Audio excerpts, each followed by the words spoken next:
Hello everyone, अभिनव नाम है मेरा। स्वागत करता हूं आप सभी का एक बार फिर से एसएससी टेक्स्ट बुक चैनल पे और वीकली टॉप 50 में। वीकली टॉप 50 में ये थर्ड वीडियो है। इसमें बेसिकली हम लोग क्या करते हैं कि मैं पूरे वीक में जितने भी क्लासेस करता हूं उसमें से टॉप 50 क्वेश्चंस उठाता हूं और उसका सॉल्यूशन यहाँ पे करवाता हूं। ये जितने भी क्वेश्चंस मिलेंगे आपको आज की क्लास में, इन सब का लेवल अच्छा है। ये इजी क्वेश्चंस नहीं है, आइदर ये मॉडरेट होंगे या टफ होंगे या ऐसे क्वेश्चंस होंगे जो कंसेप्ट बेस्ड होंगे। तो इसमें हम 50 क्वेश्चंस करने वाले हैं और ये 50 क्वेश्चंस मैं दावे के साथ कह सकता हूं कि इस 50 में से 10 से 15 क्वेश्चंस ऐसे जरूर मिलेंगे, चाहे आपकी मैथ्स कितनी भी अच्छी क्यों ना हो, आपको नए लगेंगे और आपकी हेल्प करे, आपको जरूर इससे हेल्प मिलेगी। और मैं तो कहता हूं 50 के 50 क्वेश्चन बेहतरीन है, आप अलग अलग कंसेप्ट सीखोगे।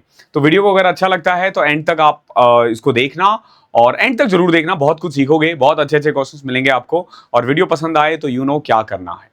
ओके, हम स्टार्ट करते हैं। उससे पहले आपको क्लासेस की पीडीएफ वगैरह हमारे टेलीग्राम चैनल पे मिलती है और रोज हमारी मॉर्निंग में 8 से 9 लाइव क्लासेस होती है। आप वो भी ज्वाइन कर सकते हो हमारे साथ 8 to 9। ध्यान रखना 8 to 9 रोज मॉर्निंग में क्लासेस होती है, चाय नाश्ता बैच, जिसमें आना हम लोग मॉक टेस्ट करते हैं, तो वो आपके लिए बहुत इंपॉर्टेंट है इसी चैनल पे। ओके, इसके अलावा हमारा एक वॉर बैच है, 7 PM होता है डेली। ध्यान रखना, चाय नाश्ता बैच सुबह 8 बजे और टॉप 50 संडे को संडे को शाम में 6 बजे की क्लासेस। संडे को शाम में 6 बजे आपको ये क्लास मिल जाती है। ओके, नाउ हम क्वेश्चन स्टार्ट करते हैं। सारे ही क्वेश्चंस बहुत अच्छे मिलेंगे आपको। पहला क्वेश्चन क्या है, देखो। अ सम of ₹X was borrowed and paid back into equal yearly installment if each of the installment is ₹39675 और रेट ऑफ इंटरेस्ट दे रखा है कितना, 50%। रेट ऑफ इंटरेस्ट कितना है, 50% है, सॉरी 15% है। तो बताओ x की वैल्यू क्या होगी। देखो, सबसे पहले तो आपको ना 15% का कंसेप्ट समझना पड़ेगा। 15% का मतलब क्या है कि अगर आपने 100 रुपए लिया है तो आपको 115 रुपए देना पड़ेगा। ठीक है, अगर मैं इजी फॉर्म में लिखूं तो 20 से 23, तो ये हमारा पहला इंस्टॉलमेंट होगा जिसमें प्रिंसिपल और अमाउंट का या प्रिंसिपल और ईएमआई का रेशियो होगा। 2 साल बोला है तो दूसरे साल हम क्या करते हैं, इसका स्क्वायर कर देते हैं 400 और 23 का स्क्वायर हो जाता है 529। क्लियर है। नाउ पहला स्टेप हमारा होता है कि पहले मैंने 20 को 23 लिख दिया, 400 को 529 लिख दिया। नेक्स्ट स्टेप होता है कि जो ईएमआई है ना उसको बराबर करो। तो बराबर करने के लिए इसको भी 23 से मल्टीप्लाई करना पड़ेगा, तो ऑटोमेटिकली ये भी 23 से मल्टीप्लाई हो जाएगा। तो मैं ये कह सकता हूं 23 इंटू 20 कितना होता है, 460। इसका मतलब ये हुआ कि अगर मैंने 860 पे किया है ना, अगर मैंने 860 पे किया है तो मुझे 529 की 2 ईएमआई पे करनी पड़ेगी। अगर मैंने 860 रुपीज लिया है तो मुझे 529 की 2 ईएमआई पे करनी पड़ेगी अगर मैं इंस्टॉलमेंट पे लेता हूं तो।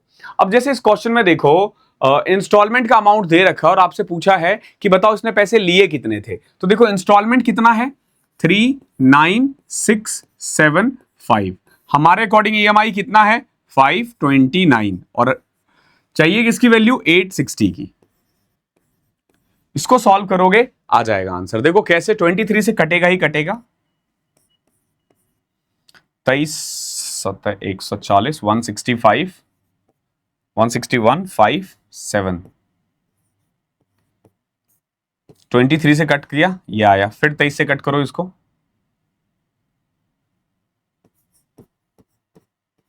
75। Now 75 into 860।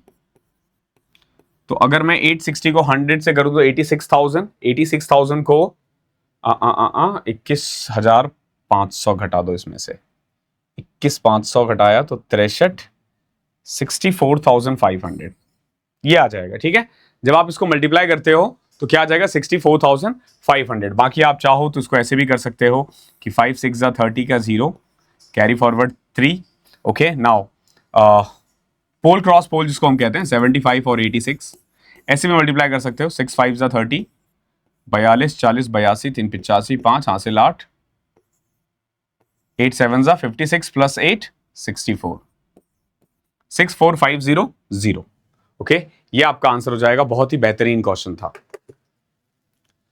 दूसरा देखो क्या है, सारे ही क्वेश्चंस आपको बहुत अच्छे मिलेंगे। इसमें बहुत ऐसे लल्लू पंजू वाले क्वेश्चंस नहीं मिलेंगे कि जो देखते ही हो गया ऑप्शन से। अगर आप कर लेते हो देखते ही, दैट मीन्स कि आपकी मैथ्स अच्छी है। ओके इसका मतलब ये हुआ कि आपकी मैथ्स अच्छी है, क्वेश्चंस बेकार नहीं है। A person can row a distance of 10.5 kilometre upstream in 1 hour. देखो, a person can row a distance of 10.5 kilometer upstream in 1 hour 40 minute and can row back to the starting point in just 45 minute। देखो, एक आदमी है, वो upstream जाता है 10.5 kilometre कितनी देर में, और एक तो मिक्स्ड क्वेश्चन से सारे, 1 घंटा 40 मिनट यानी 1/2/3 आवर्स में, कह सकते हो 5/3 आवर्स में, और वापस आता है 45 मिनट में यानी कि 3/4 आवर्स में। तो अपस्ट्रीम की स्पीड कितनी होगी, 10.5 जा रहा है 5/3 आवर्स में, 3 ऊपर चले जाएगा, 5 से कट करोगे 2.1 तो 6.3 आ जाएगा। ओके ये अपस्ट्रीम की स्पीड आ गई। डाउनस्ट्रीम में 10.5 किलोमीटर जाने में इसको 3/4 आवर्स लगा है, 3 से कट करोगे 3.5, 4 उधर गया 14। अभी देखो, ये अपस्ट्रीम की स्पीड है, ये डाउनस्ट्रीम की स्पीड है, यहां से आप हर चीज की वैल्यू निकाल सकते हो। फॉर एग्जांपल अगर आपको स्टिल वाटर में स्पीड निकालना हो, स्टिल वाटर, तो आप क्या करोगे, दोनों को ऐड करो, 2 से डिवाइड कर दो, 20.3 को 10.15 आ जाएगा। अगर आपसे स्ट्रीम की स्पीड पूछ दिया जाए तो आप माइनस करोगे 10 में से 7.7 अपॉन में 2, जो पूछेगा आप आराम से निकाल सकते हो, जो भी पूछेगा आप वो निकाल सकते हो। आपसे क्या पूछा है, आपसे पूछा है ये बताओ कि 40.6 किलोमीटर जाने में कितना टाइम लगेगा। स्पीड क्या है 10.15, देख रहे हो कट रहा है 4 से, 4 आवर्स इज योर आंसर। बहुत अच्छे अच्छे कंसेप्ट भी सीखोगे इस क्लास को एंड तक देखने के बाद। ओके नेक्स्ट क्वेश्चन देखो क्या है। PAT is a tangent to a circle at a point A on it। PAT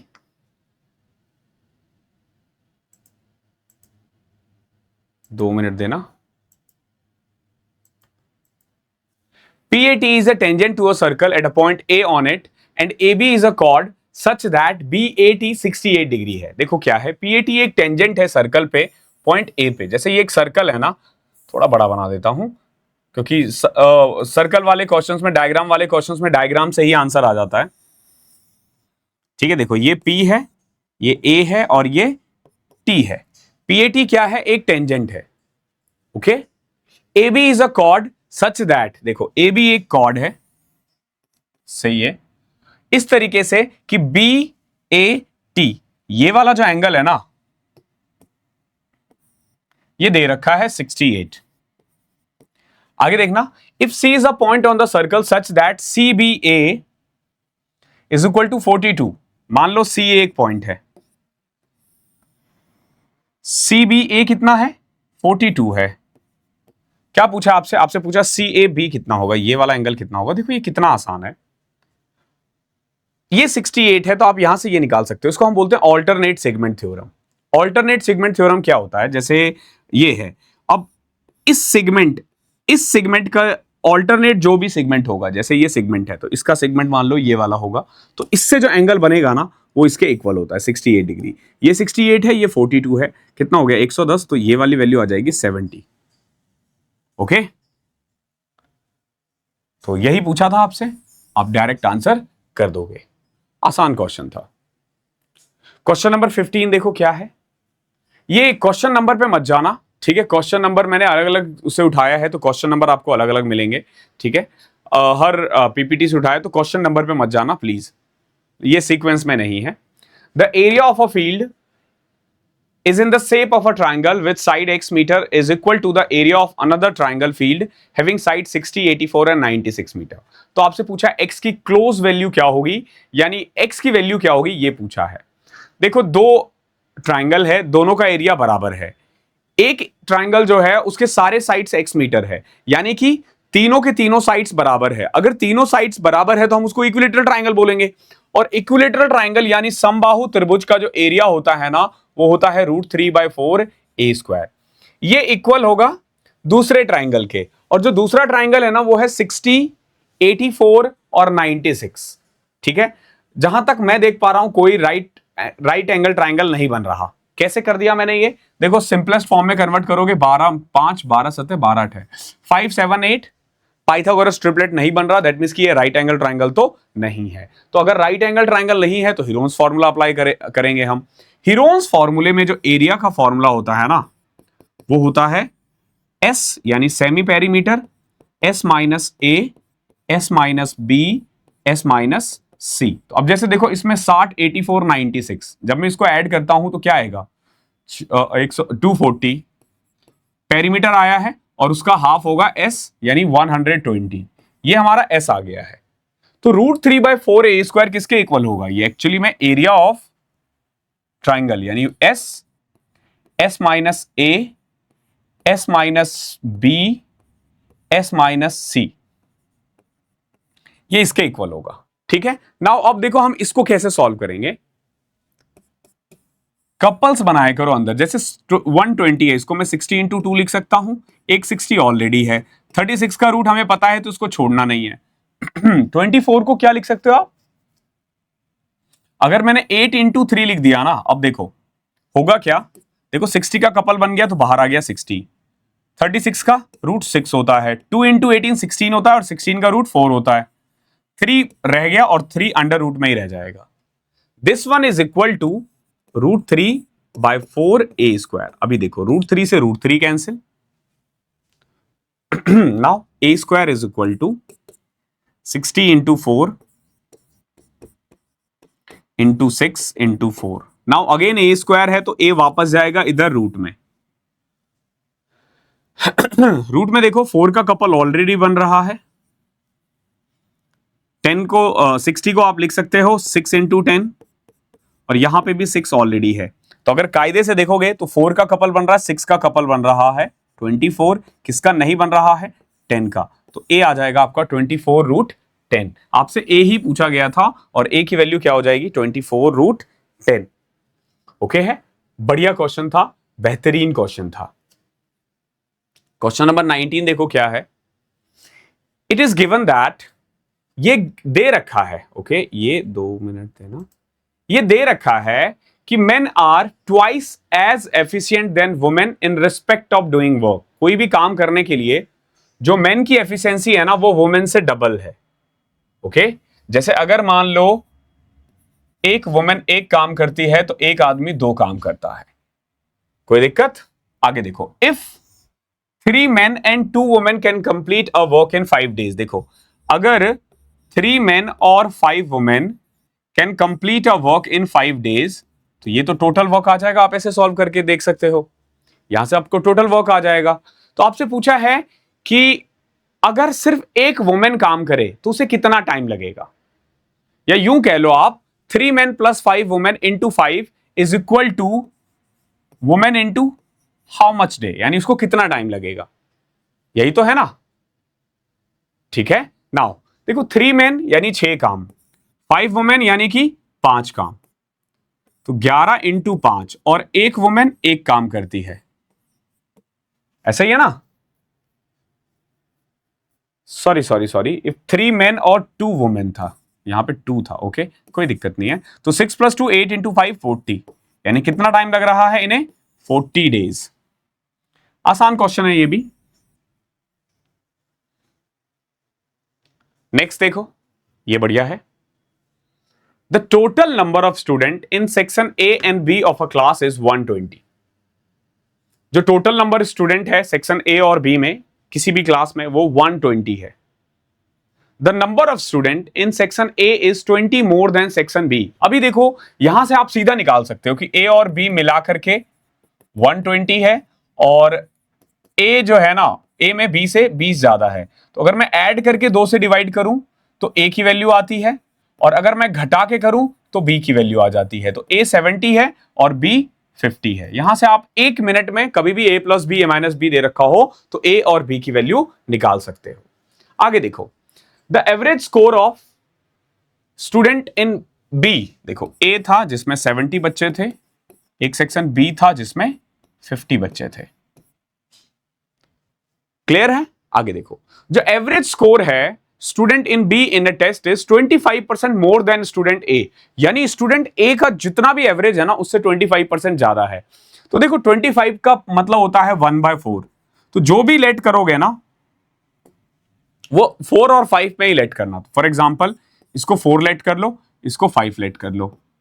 4 5 करके भी वैल्यू आ सकती है अगर आप सॉल्व करने के लिए जाओगे तो, बट मैं आपको बोलूंगा कि आप इसके साथ ना पी लगा देना, इजी हो जाएगा। ये 4p हो जाएगा, ये 5p हो जाएगा।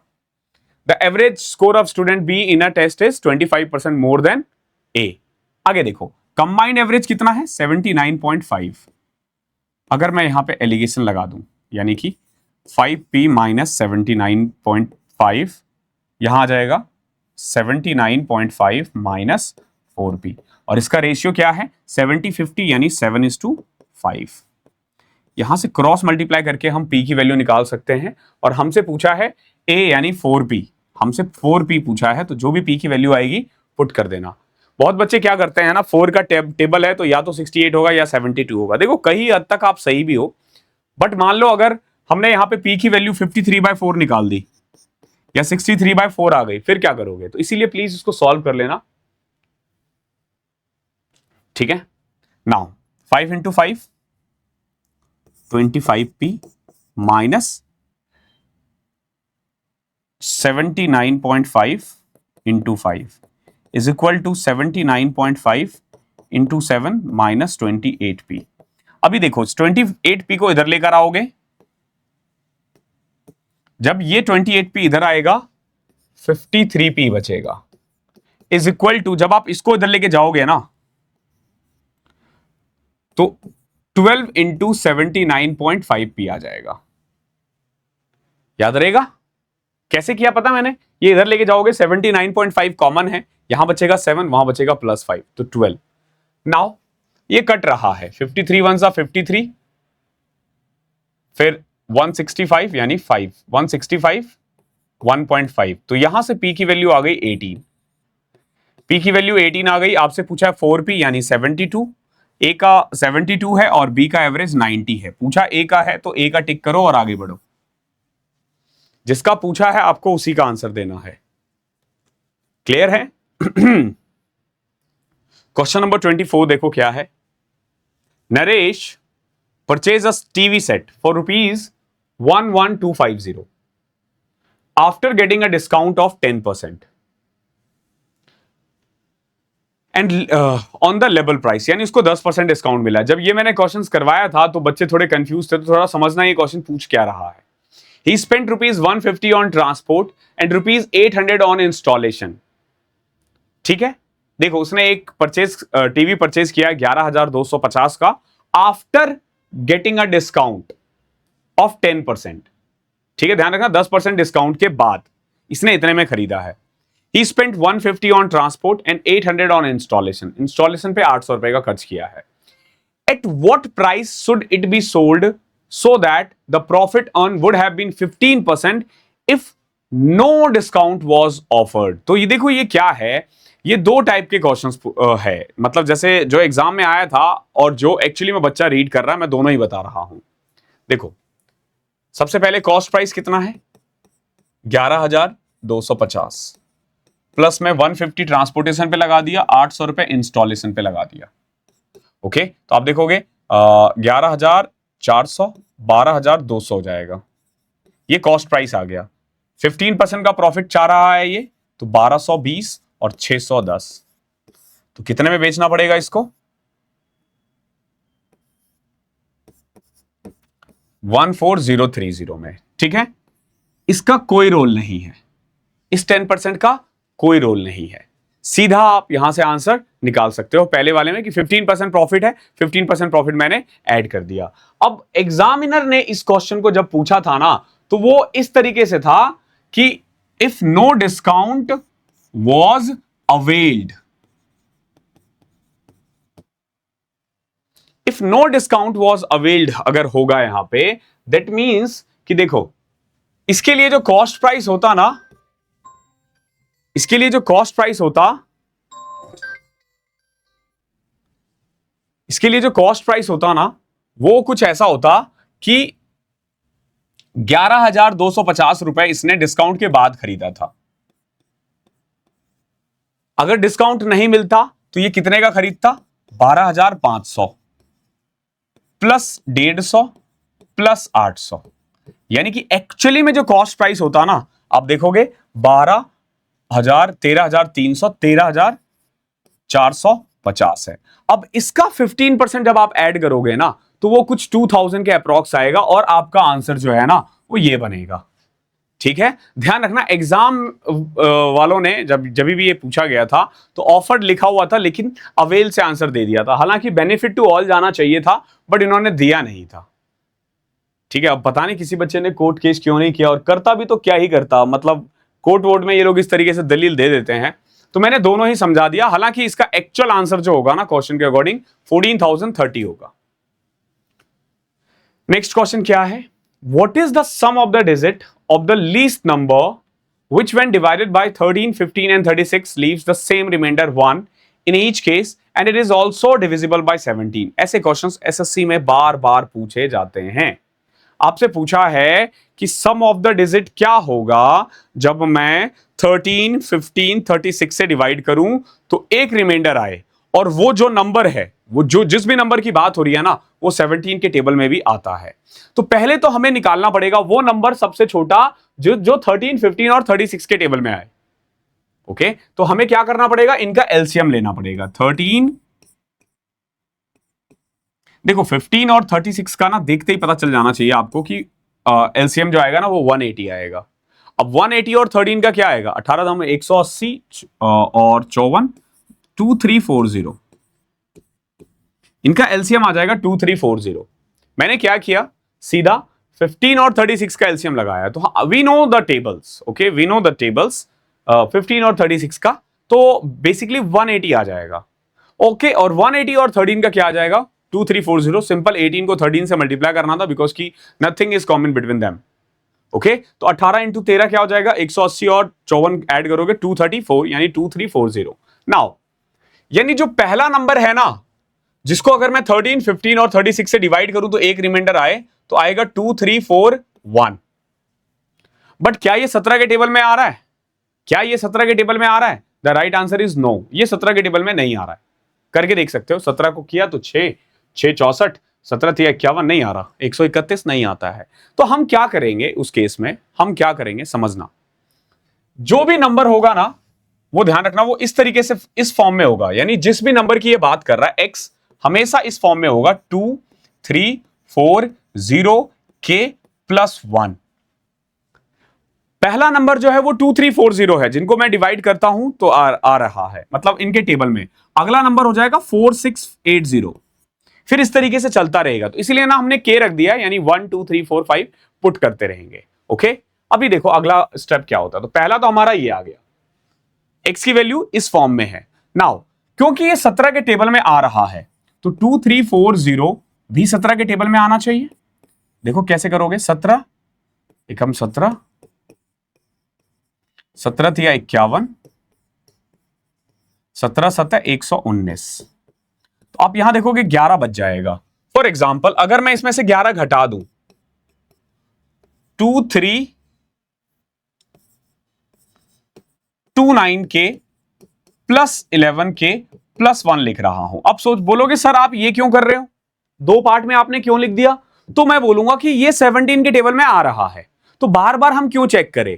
अब हम एक काम करते हैं ना, के की वैल्यू यही पुट करते हैं और देखते हैं, सिर्फ इतने में के की वैल्यू पुट करते हैं और देखते हैं कि 17 के टेबल में आ रहा है या नहीं आ रहा है। अगर मैं 1 पुट करूं तो ये बन जाएगा 12, 17 के टेबल में नहीं आता। अगर मैं 2 पुट कर दूं तो 22 प्लस 1 23, ये भी नहीं आता। अगर मैं 3 पुट कर दूं तो आप बोलोगे सर के की वैल्यू 3 पुट करते ही हो रहा है। कैसे, ये 34 आ रहा है और 34 के टेबल में तो 17 आता है। 34 में सॉरी 17 के टेबल में 34 तो आता है। यानी जब मैं के की वैल्यू 3 पुट कर दूं यहां पे, तो x जो होगा ना वो होगा 2 3 4 0 इंटू 3 प्लस 1। तो 23 या 69 7020 प्लस 1, ये आ जाएगा x।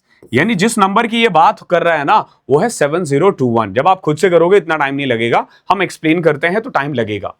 7021 यानी वो जो नंबर है ना वो ये है। क्या पूछा आपसे, आपसे पूछा सम ऑफ द डिजिट, ऐड कर दो 7 2 और 1, 10 इज योर आंसर। बेहतरीन कंसेप्ट है। नेक्स्ट देखो क्या है, एक शॉपकीपर है, normally allows a discount of 15% on the mark price of each article. Her article पे 15% का मार्क प्राइस वो अलाउ कर रहा है। ड्यूरिंग अ सेल सीजन ही decides to give to more discount, the first being at a rate of 60% of the original and the second at a rate of 40% of the first. What is the percentage rate in the equivalent single discount? समझना, ये इतना आसान नहीं है कि आपने 3 discount लगा दिए। ये 3 डिस्काउंट की बात नहीं कर रहा, सिंपल की 15, 60 और 40 करके। मैंने जब ये क्वेश्चंस करवाए तो बहुत बच्चे नीचे कमेंट करेंगे सर आपने गलत करवा दिया। अरे भाई, क्वेश्चन देखा करो क्या पूछ रहा है, अपने माइंड में फ्रेम करके मत रखो कि इसका आंसर यही होना चाहिए। ओके, अभी देखो ये क्वेश्चन क्या है। एक शॉपकीपर है, नॉर्मली डिस्काउंट देता है 15% मार्क प्राइस पर। सेल सीजन में क्या हुआ, उसने 2 और डिस्काउंट दे दिया। ठीक है, पहला डिस्काउंट जो है ना 60% ऑफ द ओरिजिनल है और सेकेंड जो है ना वो 40% ऑफ द फर्स्ट है। 40% ऑफ द फर्स्ट है। तो आपसे पूछा है कि what is the percentage rate of the equivalent single discount. देखो, एक डिस्काउंट है 15%, ये ऑलरेडी है। दूसरा डिस्काउंट जो है ना वो क्या है, 60% ऑफ द ओरिजिनल, यानी कि 15 का 60%, 9%। ये हमारा डिस्काउंट 2 है। समझ में आया? अभी देखो, और ये जो इसने सेकंड बोला है ना, ध्यान रखना, ये जो 2 एक्स्ट्रा है ना उसकी बात कर रहा है। एक तो है ही यही, जो ये लोग फर्स्ट कह रहे हैं वो सेकंड है और जो सेकंड कह रहे हैं वो थर्ड है। तो सेकंड जो कह रहा है ना at a rate of 40% of the first, यानी ये है फर्स्ट। तो डिस्काउंट 3 जो है ना इसका 40%, 90 का 40% क्या होगा, 3.6।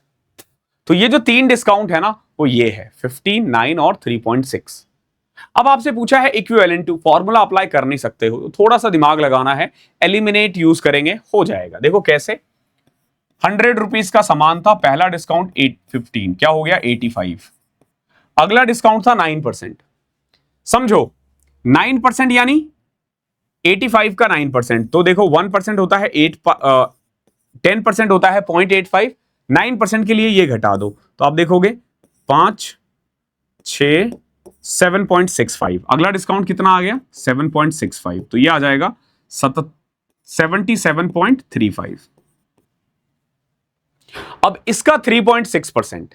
देखो अगर आप अभी तक देखोगे ना तो 22.65 डिस्काउंट हो चुका है। ये एक डिस्काउंट था, ये एक डिस्काउंट था। अब हमें क्या करना है, हमें 3.6% निकालना है बस। इसका 77 का 3.6% निकाल दोगे आ जाएगा आंसर। 22.65 है तो ये और ये तो ऑलरेडी एलिमिनेट हो गया। अभी देखो 77 का 3% जो होगा ना, कम से कम 2 या 3 तो होगा ही, कम से कम 2 तो हो ही रहा है। 70 का 3% 2.1 तो हो ही रहा है। तो जब आप इसमें 2.1 कम से कम ऐड करोगे ना तो 24.1 भी एलिमिनेट हो गया, 23.75। एक ही ऑप्शन बचा 25.43। तो इस तरीके से आपको इसका आंसर करना होगा। तो द राइट आंसर इज 25.43। मैंने बताया ना सारे क्वेश्चंस बहुत ही बेहतरीन मिलेंगे। अगला देखो, जो एवरेज वेट है ना 45 स्टूडेंट का एक क्लास में, वो 36 केजी है। बाद में पता चला कि weight of 2 student in the class was wrongly calculated. The actual weight of one of the boys of the class was 32 KG, लेकिन गलती से लिख दिया गया था 34 केजी। देखो एक्चुअली में है 32, गलती से लिखा 34। And the weight of another boy was 45 and written as 40। तो यहां देखो -2 + 5, यानी एक्चुअली में देखोगे ना तो -3 केजी होगा, सॉरी +3 केजी होगा। यानी जो एक्चुअल वेट लिया गया होगा ना सम, उसमें 3 केजी कम लिया गया। तो अब हम ऐड कर देंगे। अब आपसे पूछा है कि ये बताओ एक्चुअल एवरेज वेट कितना होगा। तो देखो पहले था 36, चेंज कितना हो रहा है 3/45। ठीक है, तो 36 पॉइंट समथिंग आएगा। इन दोनों में से ये वाला नहीं हो सकता, ये वाला नहीं हो सकता। देखो पॉइंट हटाया, 0 लगाया, 36.0, 45 सतह 36.0687 ऐसे आएगा, लेकिन हमने इसको 7 लिख दिया। ये इसका आंसर है। बढ़िया क्वेश्चन है। नेक्स्ट देखो,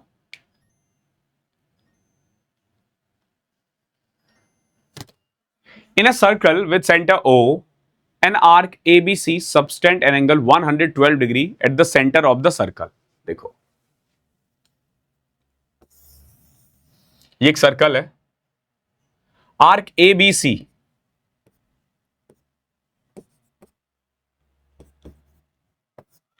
ठीक है, सबटेंड एन एंगल 112 डिग्री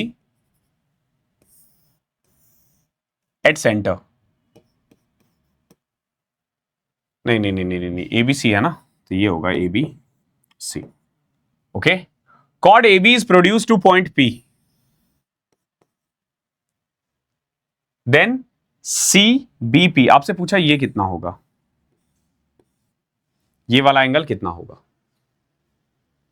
ठीक है, देखो ये 112 डिग्री दे रखा है, आपसे पूछा है ये वाला एंगल कितना होगा। कैसे निकालोगे ये वाला, थोड़ा सा आपको दिमाग लगाना है, क्वेश्चन टफ नहीं है, क्वेश्चन इजी है। वीडियो को रोको, थोड़ा दिमाग लगाओ कि क्या कर सकते हो। देखो कभी भी ये वाला एंगल है ना, तो इससे ये और ये डायरेक्ट नहीं निकल सकता, बट इस 112 से ना हम ये वाला एंगल निकाल सकते हैं। क्या आ जाएगा ये, 112 का हाफ कर दो 56। ठीक है, क्यों, क्योंकि देखो सेंटर पे जो एंगल होता है ना वो सर्कमफ्रेंस से डबल होता है। पहला चीज तो आपने ये सीख लिया। दूसरा, अभी देखो ABC और मान लो इसका नाम D है, तो ABCD एक साइक्लिक क्वाड्रिलेटरल है, तो अगर ये 56 है तो ये 100 माइनस 56 होगा, तो इसका मतलब ये वाला एंगल 56 होगा, ये आ जाएगा 134। तो ये चीजें आपको सीखनी है, ये चीजें आपको सीखनी है कि कैसे इसको अप्लाई किया जाए। ओके, तब आप इजीली कर लोगे क्वेश्चन। 17th क्वेश्चन देखो क्या है,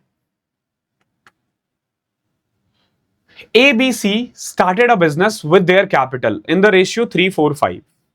एक और अनाउंसमेंट कर देता हूं मैं, वीडियो आधी हो चुकी है, आधी तो नहीं मतलब अभी आधे घंटे की हो चुकी है, तो अब मैं मान के चल रहा हूं वही बच्चे देख रहे हैं जो हमारी क्लासेस रेगुलर देखते हैं। स्टार्टिंग में मैं अनाउंसमेंट इसलिए नहीं करता हूं क्योंकि कुछ बच्चे ऐसे ही क्लिक कर देते हैं।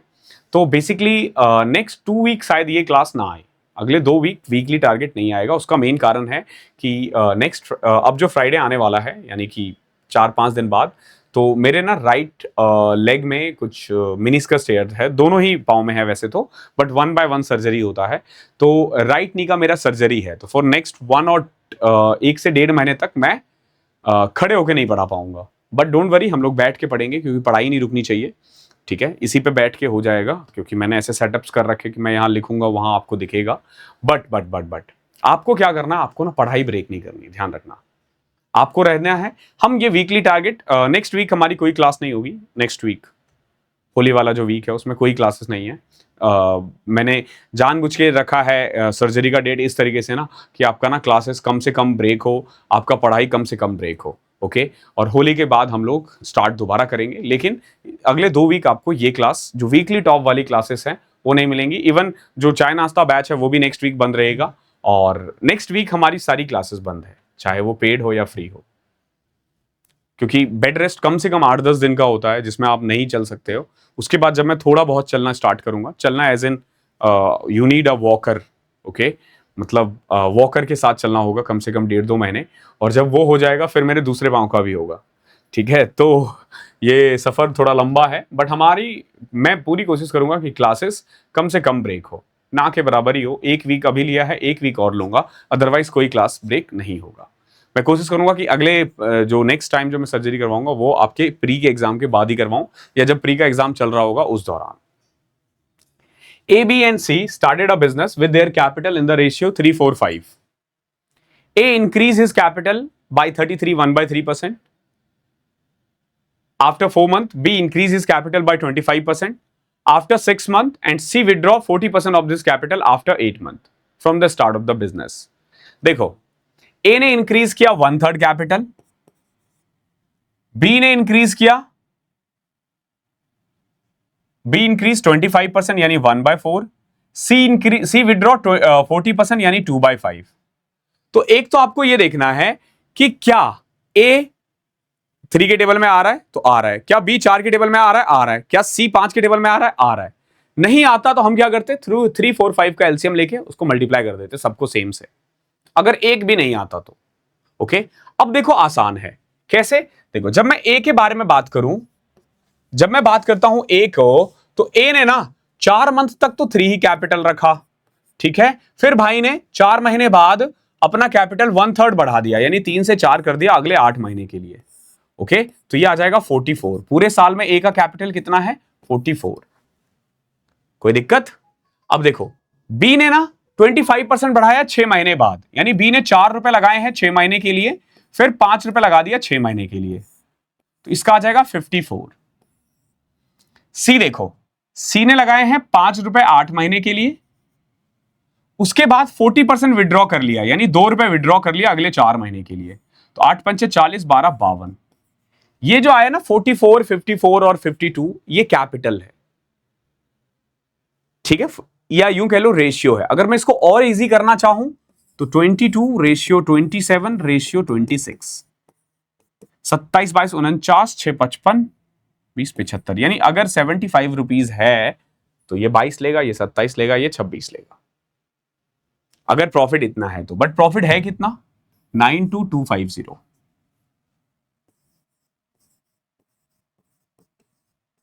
ये 75 की वैल्यू है।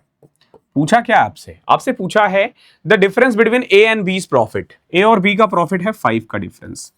5 से कट करोगे 15, 15 इंटू 6 90, 15 एकम 15, 15 पच्चा 75, 6150 कहीं दिखे तो टिक करके अगले वाले क्वेश्चन पे बढ़ जाना। नेक्स्ट क्वेश्चन देखते हैं, क्वेश्चन नंबर 18 तो लिखा हुआ है, वैसे ये 14वां 15वां ही है। एक मार्केटिंग एजेंट है, he earn a commission of ₹3% on first 2,50,000, 2.25 का कमीशन अर्न करता है नेक्स्ट 2,50,000 पे, और 1.5% का कमीशन करता है रिमेनिंग अमाउंट पे, ठीक है। अगर जो टोटल सेल अचीव हुआ है वो है 6,88,000, तो बताओ कमीशन कितना होगा? तो कमीशन कितना होगा? देखो 6,88,000 में से पहले 2.5 लाख पे भाई को 3% कमीशन मिलेगा, यानी 7,500। नेक्स्ट 2,50,000 पे भाई को 2.25 कमीशन मिलेगा, यानी 2,250, 44, 11, 55, 5,625 रुपए, ठीक है। इसका 2.25 निकालना इतना आसान है कि 1 लाख का होता है 2,250, 2 लाख का 4,500, और 2,250 का हाफ कर दो 1,125, यानी 5,625 50 पे। देखो टोटल 6,88,000 था, तो 5 लाख तो हो गए ना, बचे हुए 1,88,000 पे इसको मिलेगा 1.5%। तो ये तो कितना आसान है, ये हटाया 1,880, हाफ कर दो 2,820 रुपए, तो टोटल कमीशन कितना हो गया? 7 5 12 2 14,000, 15,945। ऐड करो 15,945 is your answer. Question number 22 देखते हैं। देखो क्या कह रहा है, एक सम ऑफ मनी है जो 3 टाइम्स हो जाता है 8 साल में। आपसे पूछा in how many years it become 243 times compounded annually. समझो, देखो 3 टाइम्स का मतलब है 1 से लेके 3 होना, 1 से लेके 3 होना, कितने साल में? 8 ईयर्स में। अब आपसे पूछा गया है कि 1 से लेके 243 होने में कितना टाइम लगेगा। तो जब ये क्वेश्चन आता है कंपाउंड इंटरेस्ट पे, तो आपको क्या करना होता है, ये देखना होता है कि ये 3 की पावर कितनी है। तो आप देखोगे ये 3 की पावर 6 है, 3 की पावर 6 है ना, हाँ 3 3 9, तो 27 83 2, हाँ 6 है। ओके, अरे 6 ही है ना, या 5 है? 3 की पावर 5 है, सॉरी, क्या आ गया? 3 की पावर 5। तो आपको बस क्या करना होता है, 8 को 5 से मल्टीप्लाई कर दो, 40 इज योर आंसर, ठीक है। अगर यही ये सिंपल इंटरेस्ट होता ना, तो हम इसको ऐसे देखते, देखो हम इसको अगर सिंपल इंटरेस्ट पे करते तो हम कैसे करते कि देखो 1 से 3 हो गया 8 साल में, 1 से 3 होने का मतलब है 2 रुपए कमाना, ओके। और 1 से 243 होने में कितना टाइम लगेगा? देखो 243 होने का मतलब है 242 रुपए कमाना। अब यहां देखो 2 रुपए कमाने में 8 साल लग गए, तो 242 रुपीज कमाने में कितना टाइम लगेगा? तो 1 रुपए कमाने में 4 साल, समझो, और 242 कमाने में कितना? 24 इंटू 4 96, 1000 साल लग जाएंगे। तो ये फर्क है कंपाउंड इंटरेस्ट और सिंपल इंटरेस्ट में। देख रहे हो कितना इंपॉर्टेंट है ये, इसीलिए कंपाउंडिंग कहते हैं ना, पावर ऑफ कंपाउंडिंग। तो इस तरीके से ये वर्क करता है। तो इसका आंसर क्या है बेसिकली 40। 23 देखो क्या है, एक ट्राइंगल है हमारे पास ADC, E और B are the points on the side AD and AC respectively. देखो एक ट्राइंगल है AD और C, E and B are the point on the side AD and AC। AD और AC पे 2 पॉइंट है, से E और बी, ए बी ई जो है this one is equal to A D C. देखो अगर ये और ये बराबर है दैट मीन्स कि ये सिमिलर ट्राइंगल हो गया। तो सिमिलर ट्राइंगल कैसे होगा, देखो सिंपल सी बात है, अगर मैं ए बी ई बना दूं ना तो ए बी ई जो होगा ना वो ए डी सी के बराबर है। दैट मीन्स कि ए सी ए ई का, ए डी ए बी का, डी ई और बी ई का रेशियो बराबर होगा। अब देखो दे क्या रखा है, जब आपने ये बना दिया तो ए ई 9 दे रखा है, ए ई 9 है, नो प्रॉब्लम। बी सी 3 है, ये बी सी 3 है। देखो ए ई 9 था, बी सी 3 था, आगे बी ई 4.5 है, बीई 4.5 है, दैट्स 4.5 है। आगे देखो CD 7.5 है, CD कितना है 7.5 है। अभी देखो ये सिंपल सा है कि ये 4.5 है, ये 7.5 है, तो इन दोनों का रेशियो क्या आ रहा है 3:5। तो इसका और पूरे का रेशियो भी, जैसे देखो ए ई है, ए ई 9 था, तो अगर ये 9 है तो ए सी पूरा कितना होगा, देखो अगर ये 9 है तो 9 तो वैल्यू हो जाएगी 3 की, तो 5 की कितनी होगी 15, यानी ये पूरा 15 है। तो ए भी आ गया हमारा 12, ए भी 12 आ गया। समझना अगर ये 12 है, ए भी हमारा 12 है, तो ये पूरा कितना होगा सेम 3:5 रेशियो में, ये 3 है यानी 4 5 ये पूरा 20 हो जाएगा। तो उस हिसाब से ये आ गया 11 ई बी। ओके आप ये फिगर बना दोगे तो आप आराम से कर लोगे। यहां थोड़ा कंफ्यूजिंग है कि कौन कहां लिख रहे हो, बट आपको इस ट्राइंगल को बड़े वाले से कंपेयर करना है बस। अब आपसे पूछा है A B plus D E, 12 plus 11 23 is your answer. I hope clear होगा, बढ़िया क्वेश्चन था। क्वेश्चन नंबर 9 देखो क्या है, Sumit sold 12 cameras at a profit of 20% and 8 cameras at a profit of 10%. If he had sold all the 20 cameras at profit of 15%, then the profit would have been reduced by ₹40. तो बताओ cost price of each camera कितना है। बड़ा अच्छा question है। देखो इसके पास 20 camera था, मान के चलो 10 रुपए के हिसाब से खरीदा है 200 रुपए में। क्लियर है, ये हमने मान लिया। पहले इसने 12 कैमरा बेचा है 20% प्रॉफिट पे यानी 2 रुपए प्रॉफिट पे, और 8 कैमरा 10% प्रॉफिट पे यानी 1 रुपए प्रॉफिट पे। तो आप देखोगे टोटल प्रॉफिट हुआ है 32 रुपीज का पहले वाले केस में। दूसरे वाले में कह रहा है कि अगर ये 20 के 20 कैमरे को 1.5% प्रॉफिट पे बेचता ना तो इसे 30 रुपीज का प्रॉफिट होता। कितने का होता 30 रुपीज का प्रॉफिट, यानी 2 रुपए कम। हम कह रहे हैं 2 रुपए, ये लोग कह रहे हैं 40, तो 40 किसकी वैल्यू है 2 की। चाहिए किसकी, आपसे पूछा कैमरे का प्राइस, तो कैमरे का प्राइस तो हमने 10 रुपए लेट किया था ना, तो ये 200 आ जाएगा। बहुत सिंपल सा है, बहुत इजी कंसेप्ट है, थोड़ा दिमाग लगाओगे आंसर आ जाएगा। क्वेश्चन नंबर 11 देखो, if x is equal to √5 + 2 then the value of 2x² - 3x - 2 upon में 3x² - 4x - 3 क्या होगा। ऊपर से आप क्या कॉमन ले सकते हो, 2x कॉमन ले लेते हैं, तो आ जाएगा x माइनस 1 अपॉन में x माइनस 3/2। नीचे से क्या कॉमन ले सकते हो, देखो 3x, तो ये हो जाएगा x minus 1/x minus 4/3। Okay है ना, x से x कैंसिल। इसकी वैल्यू हमें फाइंड करनी है। जरा गौर से देखो, कभी भी अगर x दे रखा हो √5 + 2 तो 1 अपॉन में x क्या होगा, तो सबसे पहले तो इसका साइन चेंज कर दो, कर दिया। अब इसका स्क्वायर माइनस 2 का स्क्वायर, तो 5 - 4 1 ही होता है, तो लिखो ना लिखो बात बराबर ही है। तो ये x है, ये 1/x है। आगे देखो हमें चाहिए x माइनस 1/x, तो जब आप इसमें से घटाओगे यानी √5 + 2 माइनस √5 + 2 हो जाएगा, तो ये कट गया 4 आ गया। तो x minus 1/x 4, 4 minus 3/8 5/2, 4 minus 4/3 4 3 12 8/3, 3 ऊपर 15 अपॉन में 16, 0 पॉइंट माइनस 4 4 3 12 में से 4 8/3 5/2, ठीक है, 15 अपॉन में 16, 0.9 के करीब आ रहा है यार, हमने कहीं गलती की है। √5 माइनस 2, 4 x माइनस 1/x 4 था, 4 माइनस, हो यहाँ पे जब हमने, ठीक है, -3/2 यहाँ पे भी ठीक है, -4 5/2 ठीक है, x माइनस 3x कॉमन ले लिया, ओके सॉरी, बाहर 2/3 भी तो था, हमने x से x काटा था, बाहर 2/3 भी तो था,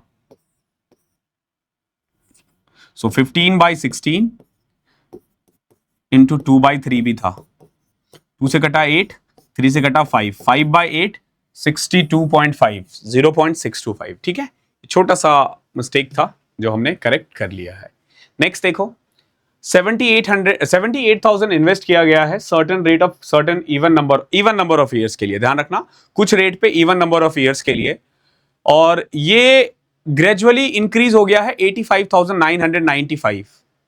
तो आपसे पूछा है अगर हाफ पीरियड के लिए इन्वेस्ट किया जाता तो कितना बढ़ता ये, यानी कि जितने साल के लिए अभी किया गया है ना, अगर उसका हाफ हो जाता तो कितने साल के लिए होता। तो देखो सिंपल सी बात है, 78,000 है और 85,995 है, तो अगर मैं ऑप्शन से जाऊं तो ऑलमोस्ट 8,000 बड़ा है, ऑलमोस्ट 8,000 बड़ा है, मान के चलो 2 साल में बढ़ा ये, तो 1 साल में कितना बढ़ेगा, कितना भी बढ़े 4,000 से कम ही बढ़ेगा, 4,000 से कम ही बढ़ेगा क्योंकि कंपाउंड इंटरेस्ट है। तो यानी कि जो आंसर होगा ना वो करीब 3200 के आसपास होगा, 32, 3300 या 3500, यानी कि 81 और 82 के बीच में आंसर होना चाहिए, 81 और 82,000 के बीच में होना चाहिए आंसर। तो देखो क्या नहीं हो सकता, 71 नहीं हो सकता, 67 नहीं हो सकता, अरे 78,000 बढ़ रहा है ना, और ये भी नहीं हो सकता क्योंकि इतना कम थोड़ी ना कि एक साल में 600 बढ़ा और अगले साल में 9,000 बढ़ गया, ऐसे नहीं होता ना, इक्वेलिटी नाम की भी तो चीज होती है ना। तो उस हिसाब से option number B correct answer है, ये टिक करो और आगे बढ़ो। बाकी आप चाहो तो कंपाउंड इंटरेस्ट भी निकाल सकते हो, कैसे, आप इनका रेशियो निकाल देना, यहां से नंबर ऑफ ईयर और रेट ऑफ इंटरेस्ट दोनों आ जाएगा, ठीक है। मैं तरीका बता देता हूं कैसे, 5 से कट करें पहले, 5 से कट करोगे 5 15, 15,600, 5 से कट करोगे 17, 5 एकम 5, 3 से कट रहा है, 3 5 15, 5200, 3 5 15, 3 7 21, 5 7 3 3 3, और किससे कट रहा है, 13 से कट रहा होगा, 13 चौके 52, 53, 13 चौके 52, 1 400, देख रहे हो, 20 से 21, यानी कि 5% रेट ऑफ इंटरेस्ट है, 5% रेट ऑफ इंटरेस्ट है, और ईयर कितना है, 2 है, रेट ऑफ इंटरेस्ट भी 5 आ गया और 2 है, यानी ये देखो कि अगर मैंने 400 रुपए लगाया तो 1 साल बाद 420 होगा और उसके 1 साल बाद 441 हो जाएगा। तो ये जो वैल्यू है ना 78,000, ये किसकी है, 400 की है, और हमें 420 निकालना है, 78,000 का 420 निकाल दो, आ जाएगा। देखो 78,000 किसकी वैल्यू है, 400 की, चाहिए किसकी, 420 की। देखो 0 से 0, ये 0 से ये 0, ये आ जाएगा 21 2 39, ठीक है, 78 2 80, 81,900, एग्जैक्ट आंसर आ गया। बट ध्यान रखना इतना टाइम क्यों वेस्ट करना भाई, आपको आना जरूर चाहिए लेकिन थोड़ा दिमाग लगाओगे जल्दी आ जाएगा आंसर, ठीक है। बाकी देख लो क्या किया हमने। नेक्स्ट क्वेश्चन देखो, बहुत प्यारा क्वेश्चन है। अर्जुन ने बिजनेस स्टार्ट किया है with a capital of 33,750 rupees और एडमिट किया है भूमिका और Chirag after 4 month and 6 month respectively. At the end of the year the profit was divided in the ratio 1:4:5। तीनों ने 1 4 और 5 रेशियो में डिवाइड कर लिया अपना प्रॉफिट। आपसे पूछा है डिफरेंस बिटवीन भूमिका एंड चिराग कितना होगा, भूमिका और चिराग का डिफरेंस कितना है, समझना। अर्जुन ने लगाया है 33,750, कितने महीने के लिए, पूरे 12 महीने के लिए। भूमिका ने लगाया है मान लो 20 रुपए, कितने के लिए, आफ्टर 4 month है तो 8 महीने के लिए, और चिराग ने लगाया है मान लो 80 रुपए 6 महीने के लिए। तो जो इनका प्रॉफिट होगा ना वो ये होगा, 33,750 को 12 से कर दो, 12 या 36, 3,96,000 और 12 को 750 से करोगे तो 8 नहीं 9 और ऐड कर दो इसमें, 4,05,000। इसको मिलेगा 4,05,000, इसका हो जाएगा 8B और इसका हो जाएगा 6C। ठीक है, और इनको किस रेशियो में बांटा गया है? 1:4:5। क्लियर है? अभी देखो, जब आप यहां से B निकाल सकते हो, 4 से कटा 2, B की वैल्यू आ जाएगी, यानी भूमिका ने लगाया है 2,02,500। यहां से देखो, जब आप इसको इसके साथ सॉल्व करोगे ना तो C आ जाएगा 4,05,000 इंटू में 5 अपॉन में 6, 6 36, 6 7 42, 6 5 30, 67,500 इंटू 5, 3,37,500। ये चिराग का कैपिटल है, इसमें से घटा दो, 1,35,000 रुपए डिफरेंस आ गया। आपसे डिफरेंस पूछा था, बेहतरीन क्वेश्चन है। नेक्स्ट देखते हैं, flight A usually take 1 hour more than flight B to travel a distance of 10,800 kilometre. बड़ा अच्छा क्वेश्चन है, बच्चे कंफ्यूज भी होते हैं, मैं 2-3 बार करवा चुका हूं, एक बार देख लेना। ऐसे क्वेश्चंस में बच्चे बहुत कंफ्यूज होते हैं, क्या करना है, आराम आराम से करवाऊंगा, समझ लेना।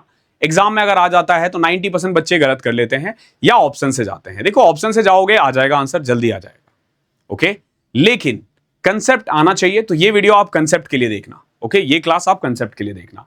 Flight A usually take 1 hour more than flight B to travel a distance of 10,800 kilometre. ठीक है, ए को बी से यूजुअली 1 घंटा ज्यादा लेता है। ठीक है, 1 घंटा ज्यादा लेता है, किससे? बी से। यूजुअली ऐसा होता है, due to engine trouble speed of flight B fall by a factor of 1/6। देखो, इंजन ट्रबल होने से जो बी का स्पीड है ना, अगर पहले 6 था ना तो अब 5 हो गया, तो टाइम का रेशियो क्या हो जाएगा? 5 से 6 हो जाएगा, यानी इतना बढ़ जाएगा। ओके, खुद से, ये खुद का कंपैरिजन है, इसमें ए का कोई लेना देना नहीं है। पहले अगर मान लो वो 5 घंटे लेता था तो अब 6 घंटे लेगा। ओके, अब देखो, so it takes 36 minute more than flight A to complete. देखो, पहले ना फर्स्ट केस में ना ए 1 घंटा ज्यादा लेता था, दूसरे वाले केस में ना जब स्पीड ऑफ बी डिक्रीज हो गया ना तो वो 36 मिनट ज्यादा ले रहा है, यानी कि 3/5 आवर्स ज्यादा ले रहा है। किससे? ए से। तो अगर खुद से कंपेयर करोगे तो बच्चा ना यहां कंफ्यूज हो जाता है कि खुद से कितना लेट है, क्योंकि यहां हमने रेशियो तो निकाल दिया, इस 1 की वैल्यू क्या है समझना। मान लो पहले बी लेता था 4 घंटे, तो ए कितना लेता था? 5 घंटे। अब बी कितना ले रहा है? 5 घंटे में 3/5 ऐड करोगे, यानी 28/5 आवर। तो एक्चुअली में जो पहले वो 4 घंटे में जाता था ना, अब वो 28/5 आवर्स में जा रहा है। तो कितना बढ़ा? 8/5 आवर्स बढ़ गया। कितना बढ़ा? 8/5 आवर्स। तो देखो, यानी पहले वो कितना टाइम ले रहा था? 8/5 को 8 से करोगे तो 8 आवर्स, यानी पहले बी को 8 आवर्स लग रहा था। कितना? 8 घंटे लेता था। अगर बी 8 घंटे ले रहा है तो ए कितना लेगा? 1 घंटा ज्यादा, यानी 9 घंटे। 10,800 किलोमीटर जाने में ए को 9 घंटे लग रहे थे, यानी 1200 किलोमीटर। ये बहुत सिंपल सा क्वेश्चन है, बहुत सिंपल क्वेश्चन है। दूसरा, हम ना ऑप्शन के साथ भी जा सकते हैं। देखो कैसे, ये तो पहला बेसिक था जो आपने पढ़ लिया, ठीक है, हमने पहले भी कई बार किया ये क्वेश्चन। अगर आप अब देखो इसको ऑप्शन के साथ जाओ तो कोई भी ऑप्शन, वही ऑप्शन लेना जो 800 के टेबल में आए। ठीक है, जैसे 1500 आ रहा है क्या? 15 के टेबल में आ रहा है ये, 15 7 105, 105, फिर बचा 3, नहीं आ रहा है, नहीं आ रहा है। 1500 नहीं हो सकता, 1000 भी नहीं हो सकता। क्यों? क्योंकि 1000 के ऑप्शन में आ नहीं रहा। तो 2 ऑप्शन बचे। अभी देखो, ए को 1 घंटा ज्यादा लेता है, तो हमें ए की स्पीड एज्यूम करनी है ना। अगर मैंने 800 ले लिया ना, तो ए को देखो कितना टाइम ले रहा है, ए का कितना स्पीड आ जाएगा? 800। अगर मैं 800 ले लेता हूं तो देखो 12 13 13.5 आवर्स। कितना आएगा? 13.5 आवर्स। तो फिर बी को कितना लगना चाहिए? 12.5। खुद देखो, क्या 1800 12.5 के टेबल में आ रहा है? आ तो रहा है, बट फिर ये वाला जो 1/6 वाला जो पॉइंट है ना, ये नहीं आएगा। ठीक है, ये वाला पॉइंट नहीं आएगा, क्योंकि यहां पे ना ए और बी का नहीं दे रखा है। फिर आपको ये भी प्रूव करना पड़ेगा और टाइम उतना ही लग जाएगा अगर ऑप्शन के साथ भी जाओगे तो मैं बोलूंगा कंसेप्ट से जाना, जो मैंने पहले करवाया था, ऑप्शन बी टिक कर लेना। एक 10 डिजिट नंबर है, 88 के टेबल में आता है। अगर वो 88 के टेबल में आ रहा है तो 8 के टेबल में भी आएगा और 11 के टेबल में भी आएगा। 8 का सिंपल रूल है, आखिरी के 3 डिजिट देखो, 4y4। 8 से कट करके देखो क्या पुट करें, 0 पुट नहीं कर सकते, 0 पुट करोगे तो नहीं आ रहा है, 1 पुट करोगे तो भी नहीं आ रहा है, 2 पुट करने पे आ रहा है। तो y की वैल्यू मैं 2 पुट करता हूं तो ये कट जाएगा, तो y की दो वैल्यू आएगी 2 और 6। पहले 2 करना है, फिर बाद में 4 ऐड कर देना, सीधा ध्यान रखना, बीच वाले के लिए 4 ऐड करना होता है। तो 2 और 6 ये आ गया। हमें largest possible value of x लेना है। ओके, तो y की कौन सी वैल्यू है अभी हम बाद में देखेंगे। अभी देखो 3 0 8 5 x 9 3 4 y 4 ये नंबर है। मान लो ये 11 के टेबल में आ रहा है, दैट मीन्स की 8 3 11 3 14 14 प्लस में x प्लस वाई माइनस 5 9 14 4 18 4 22। ये किसके इक्वल आएगा, या तो 0 के इक्वल आएगा या 11 के इक्वल आएगा, इसका डिफरेंस हमेशा ध्यान रखना। तो देखो x plus y minus 8 is equal to 0 और 11। सो यहां से देखोगे x plus y is equal to 8 या फिर 19।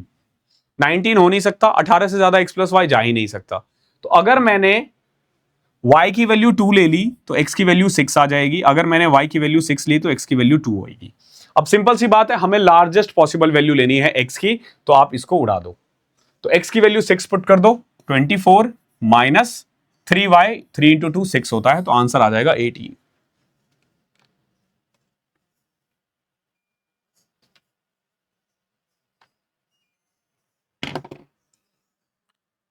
मौसम भी गजब है यार, गर्मी लगती है, कभी ठंड लगती है, संभाल के रखना आप खुद को। A is as efficient as B and C, यानी A उतना ही एफिशिएंट है जितना B और C मिलकर है। इसका मतलब यही हुआ कि A अकेला उतना काम करता है जितना B और C मिलकर करता है। Working together A and B can complete a work in 27 days. देखो A और B मिलकर किसी काम को 27 डेज में कर सकता है। C alone can complete it in 45 days. Okay, अभी देखो A और C ने मिलकर 10 दिन काम किया और बचा हुआ काम B को करने में कितना टाइम लगेगा ये आपसे पूछा है, समझना। इसका एलसीएम लोगे, 9 तिया 9 पचे 135 आ जाएगा। नाउ A और B की एफिशिएंसी आ जाएगी 5 और C की एफिशिएंसी 3। C की एफिशिएंसी कितनी आ जाएगी 3। अभी देखो जरा गौर से, A plus B plus C actually में 8 आ रहा है। कितना आ रहा है 8 आ रहा है, तीनों को ऐड कर दूं तो A जो है ना वो B प्लस सी के बराबर है, तो इसके बदले मैं A रख सकता हूं, तो A की वैल्यू 4 आ जाएगी, यानी A अकेला 4 काम करता है। तो बताओ B कितना करता है 1 और C कितना करता है 3। अभी क्या हुआ, 10 दिन A और C ने मिलकर काम किया, तो आप देखोगे 4 प्लस 3 7 इंटू में 10 70 काम तो हो गया, बचा कितना 65। B अकेला करेगा और B एक दिन में एक काम करता है, तो 65 आपका आंसर है। In triangle ABC AM is perpendicular on BC। एक ट्राइंगल है हमारे पास A B और C, AM is perpendicular on BC, AN is bisector, AN is angle bisector.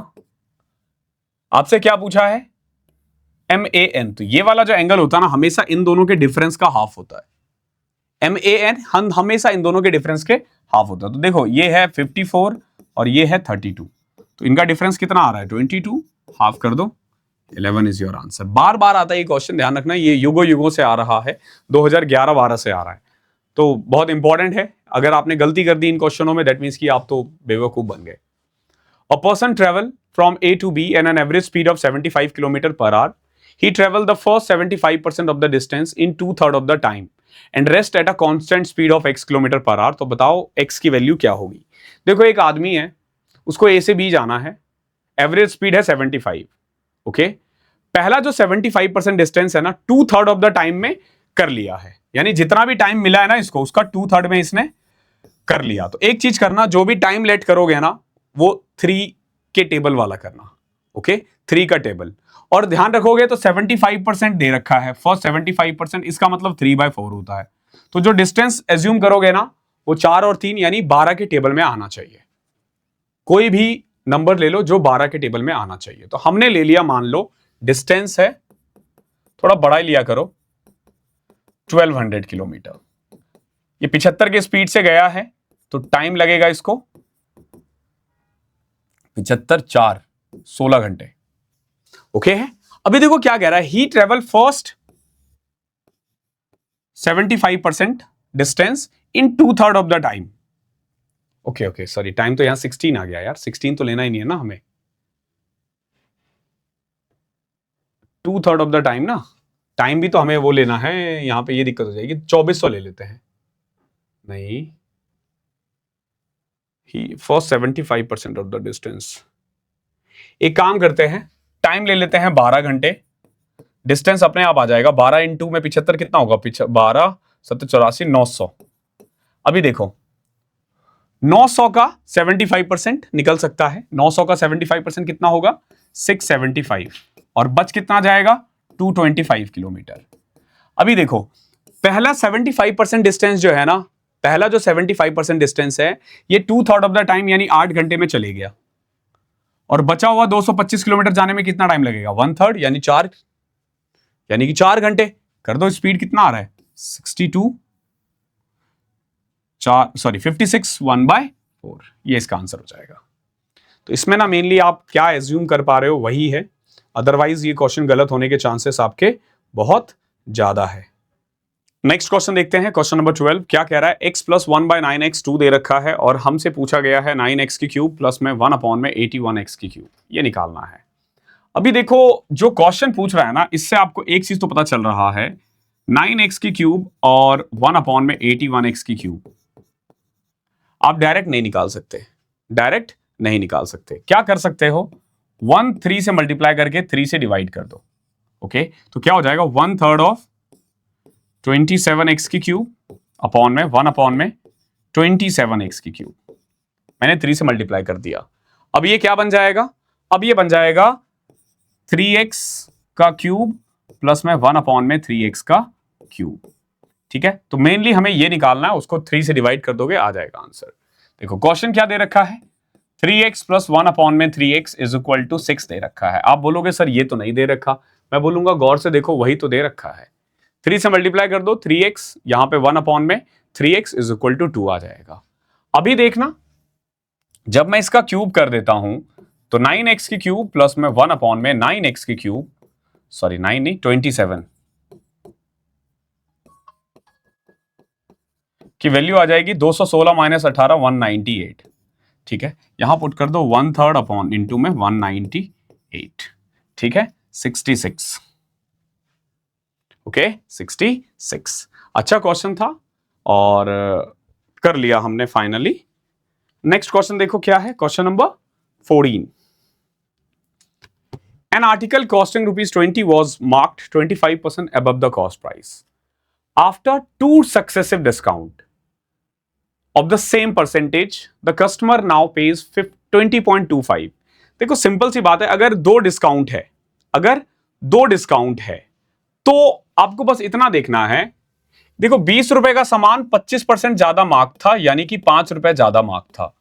25 रुपए का सामान था और 20.25 पे बेचा गया है। सिंपलेस्ट फॉर्म में देखोगे ना तो ये 25 से कट करो 100 और ये आ जाएगा 281, यानी कि 10 का स्क्वायर हो रहा है, ये 9 का स्क्वायर हो रहा है, यानी कि 2 बार डिस्काउंट दिया गया है, 2 सक्सेसिव डिस्काउंट दिया गया है और 10 से 9 है तो 1/10 का दिया गया है, सीधा 10% कह दोगे। क्या है 10% का डिस्काउंट मिला है, तो डिस्काउंट कितना है 10% है। इससे आप सीधा डिस्काउंट परसेंटेज निकाल सकते हो, ठीक है। तो आई होप ये समझ में आ गया होगा क्या किया। अब देखते हैं क्वेश्चन क्या कह रहा है। डिस्काउंट परसेंटेज हमने निकाल दिया 10% है। ये देखो क्या कह रहा है, what would be the percentage change in the profit had the price been increased by the same percentage twice successively instead of reducing, यानी कि घटाने के बदले अगर हम बढ़ा देते तो कितना प्रॉफिट चेंज होता, कितना प्रॉफिट चेंज होता। देखो, कॉस्ट प्राइस था 20 रुपए, मार्क प्राइस हमने क्या किया था 25 रुपए, सेलिंग प्राइस कितना था 20.25। तो पहले वाले केस में प्रॉफिट कितना है 0.25 रुपीज का। दूसरे वाले में जब आप इसको दो बार 10% बढ़ाओगे ना, तो देखो 25 से 10 बढ़ा 2.5 यानी 27.5, फिर बढ़ेगा 2.75 यानी कि 30.25। ओके, तो अब जो प्रॉफिट हो रहा है ना, दूसरा वाला प्रॉफिट, वो हो रहा है 10.25 का। ओके, तो कितना चेंज हुआ है, पहले था 0.25, चेंज हो गया 10 का, इनटू में 100 कर दो, परसेंटेज निकल जाएगा। 400 इंटू में 10, 4000%। बहुत ही बेहतरीन क्वेश्चन है, बहुत ही बेहतरीन क्वेश्चन है। दो आर्टिकल है, 2187 में बेचा गया है। On one seller gains 35%, on the other he loses 19%। आपसे पूछा है पहले आर्टिकल का कॉस्ट प्राइस क्या होगा। देखो, जब कभी भी सेलिंग प्राइस सेम हो, इसको आप ना ऐसे बनाया करो, cost price of 1 selling price of 1, cost price of 2 selling price of 2। अब बोलोगे सर ये 1 2 क्यों, 12 क्यों लिख दिया? भाई ये 1 2 है ना कि 12 है, यानी क्योंकि दोनों का सेलिंग प्राइस तो सेम ही है ना। पहले पे 35% का प्रॉफिट हुआ है, यानी 100 का सामान 135 में। इजी फॉर्म में लिखूं तो 20 का सामान 27 में। सेकंड पे 19% का नुकसान हुआ, यानी 100 का सामान 81 में। तो यहां से ना आप कॉस्ट प्राइस का रेशियो निकाल सकते हो।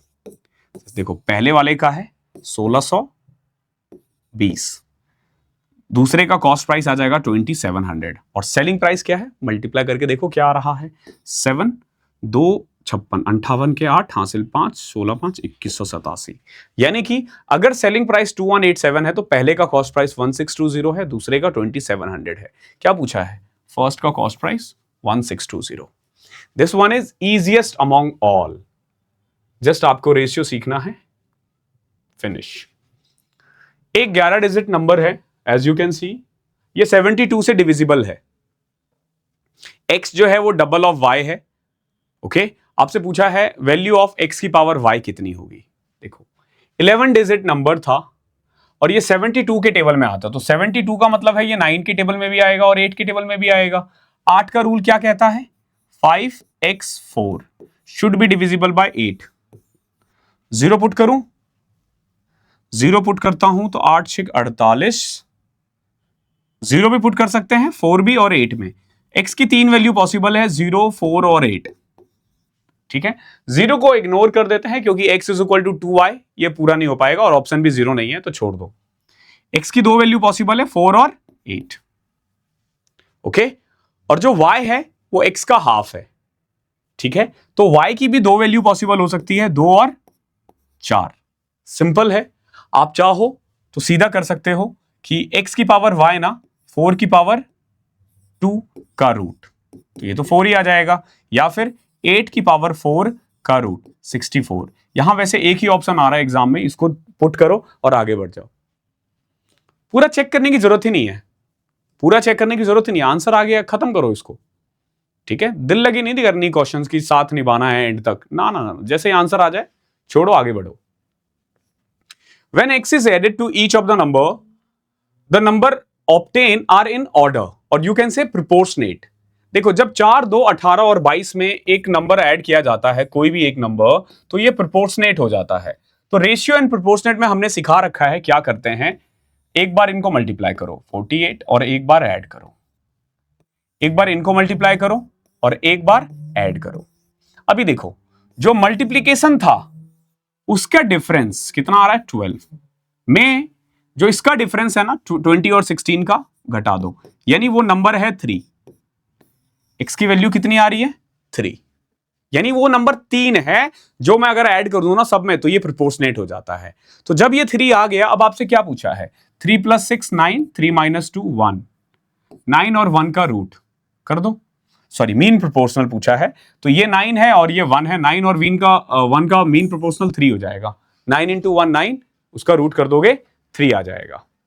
ओके, क्वेश्चन नंबर 25 है, वैसे तो 35th क्वेश्चन है ये। आज का 34th या 35th होगा। 45% of goods were sold at a profit of 55%, while the remaining were sold at X% loss. Overall loss है 13%। तो ये तो एलिगेशन से हो जाएगा। देखो 55% का प्रॉफिट है कितने पे? 45% आर्टिकल पे, और 13% सॉरी ओवरऑल लॉस है 13%। तो ये कुछ लॉस पे होगा, और ये है 55%। ओके, देखो 55 में -13 करोगे 68, और -13 में ये माइनस करोगे तो +x हो जाएगा। ठीक है, तो आप इसको x -13 भी लिख सकते हो।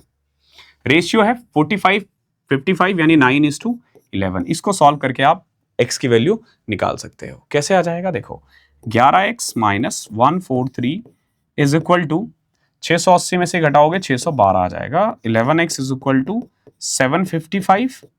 x की वैल्यू आ जाएगी 11 × 66, 9 × 95, 11 × 8 = 88, 68 पॉइंट समथिंग। एक ही ऑप्शन है, करो टिक और आगे बढ़ो। Population of a town is 1,89,000. 4/9 of them are male and rest are female. 50% of male are married.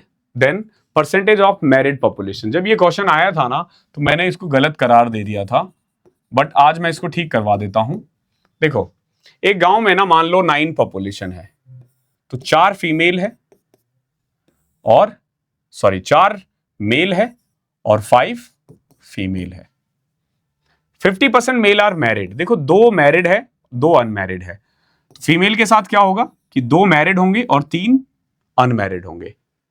कोई दिक्कत? आपसे पूछा है कि परसेंटेज ऑफ मैरिड पॉपुलेशन। तो देखो अगर 2 मैरिड है इधर, तो 2 फीमेल भी मैरिड है, एक दूसरे से ही शादी, हम मान के चल रहे हैं किसी की डेथ नहीं हुई, कुछ नहीं हुआ, कोई वो नहीं है विधवा, या फिर मेल को क्या बोलते हैं आप, आई डोंट नो। 4/9 को हम कहते हैं 44 4/9%। सो नेक्स्ट क्वेश्चन देखते हैं, बड़ा प्यारा क्वेश्चन है। एक मेट्रो है, in a metro there are many coaches as there are number of seats. जितने कोचेस उतने सीट्स है। ठीक है, मतलब हर कोच में।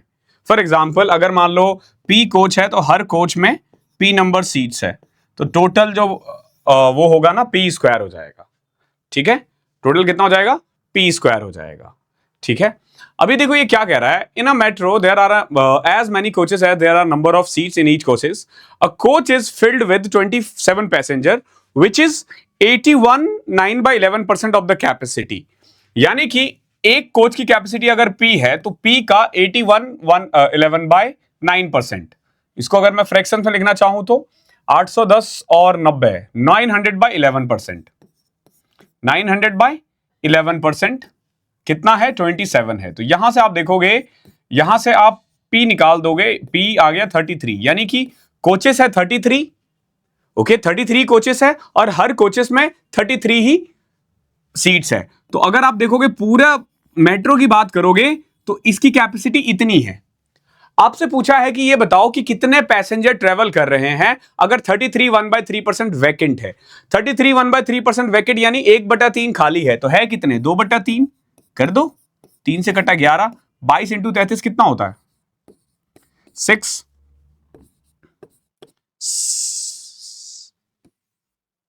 क्वेश्चन नंबर 17 का D।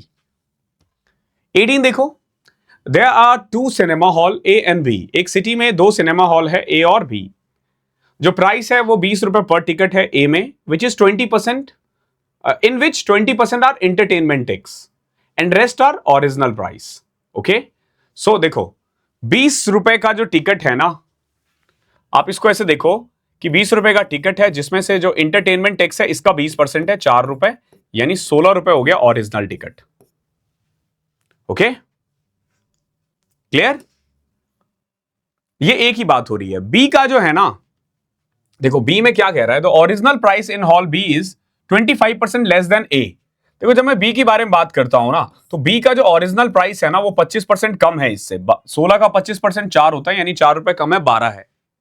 Okay, however entertainment tax is 50% मोर, यानी 4 पे जो एंटरटेनमेंट होगा इसका 50% ज्यादा, यानी 6 रुपए। यानी कि बी का जो टैक्स है ना, का जो रेट है वो है 18 रुपए। क्या पूछा है? By what percent ticket of A is dear in comparison to B, यानी ए का जो टिकट है वो बी से कितना महंगा है। तो भैया 2 रुपए महंगा है 18 से, यानी 1/9। 1/9 को हम गणित के लैंग्वेज में 11 1/9 कहते हैं। क्वेश्चन बहुत इजी तरीके से हम कर रहे हैं, लेकिन है नहीं इजी, दिमाग लगाना पड़ेगा थोड़ा सा। एक इलेक्शन हुआ है जिसको 90% वोट्स मिले हैं, वो 800 वोट से जीत गया, 800 वोट्स के मार्जिन से जीत गया। आपसे पूछा नंबर ऑफ वोट्स कितना होगा। देखो सिंपल सी बात है, जो 100 वोट है जिसको 90% वोट मिला है, जो हारा है उसको 10% मिला है, तो कितने वोट से जीता है? 80 वोट से। बट ये लोग कह रहे हैं 800, तो हर जगह एक जीरो लगा दो, यानी 1000 वोट से टोटल। ठीक है, ये इजी था। एक इलेक्शन है 2 कैंडिडेट के बीच में अभी इलेक्शन पे, और मैंने 2-3 टॉपिक्स किए हैं। मैं चाह रहा हूं कि नेक्स्ट वीक बेड रेस्ट पे जाने से पहले वो 2-3 टॉपिक कवर कर लूं, जिसमें एक है हमारा रेसिस, एक है हमारा यही वाला जो इलेक्शन वाले होते हैं, और एक और था कोई टॉपिक, मैं भूल रहा हूं, बता दूंगा आपको भी वो, सॉरी इंस्टॉलमेंट का। बहुत हॉट टॉपिक है ये, बहुत डिमांडिंग है, तो मैं कोशिश करूंगा कि वो आपको प्रोवाइड कर दूं अगले 3-4 दिन में, या मैं एटलीस्ट शूट कर दूं ताकि मैं अगले 5-6 दिन 10 दिन में आपको अपलोड करवा दूं, अपलोड भी कर दूं उसको। देखते हैं question. In the election between 2 candidate, 2 candidate के बीच में इलेक्शन हुआ है। 64% of the vote cast their vote, 64% लोगों ने वोट दिया, जिसमें से 4% इनवैलिड हो गया। एक कैंडिडेट को 288 वोट्स मिले हैं, जो बेसिकली 64% है टोटल वैलिड वोट के। ठीक है, वैलिड वोट का 64% है। आपसे पूछा है नंबर ऑफ वोट्स नॉमिनेटेड कितना है। देखो ऐसे क्वेश्चंस को ना एक लाइन में किया जाता है। कैसे? देखो, मान के चलो P% वोट है, कितने लोगों ने वोट दिया? 64% ने। 4% इनवैलिड है, तो वैलिड वोट कितना होगा? 96%। वैलिड वोट का कितना परसेंट मिला है उसको? 64%। और ये कितना है? 12,288। इस पे आपको काम करना है, एक लाइन में सीधा P आ जाएगा, सीधा। बट ये सॉल्व करना आसान नहीं है, वहां थोड़ा सा मेहनत लगेगा आपको। देखो 8 से कट करते हैं, 8 8 64, 8 42, 8 5 40, 8 3 24, 8 6 48, ये कट गया। ठीक है, 8 से फिर कटेगा, ये भी कट गया। 96 से कटा 2 से कटा 32। सो देखो P जो आएगा ना 100 इंटू 100 इंटू 100 अपॉन में 32 आएगा। तो देखो 32 दिया 96, 40, 32 से कम 32, 8, 31 एक ही जगह है, टिक करो आगे बढ़ो। तो ये बढ़िया क्वेश्चन हुआ इलेक्शन का। पता नहीं लोग क्यों कंफ्यूज होते हैं। देखो इस तरीके से करोगे तुरंत हो जाएगा answer. Next, Mugdha spends 80% of her income. Her expenditure increases by 37 1/2% due to increase in subsistence. Her income increases by 16 2/3. तो आपसे पूछा है प्रेजेंट सेविंग कितना होगा। देखो वो अपने इनकम का 80% खर्च कर देती थी, तो 20% बचाती होगी। अभी एक्सपेंडिचर बढ़ा है 37 1/2 यानी 3/8%, और इनकम बढ़ गया 1/6%।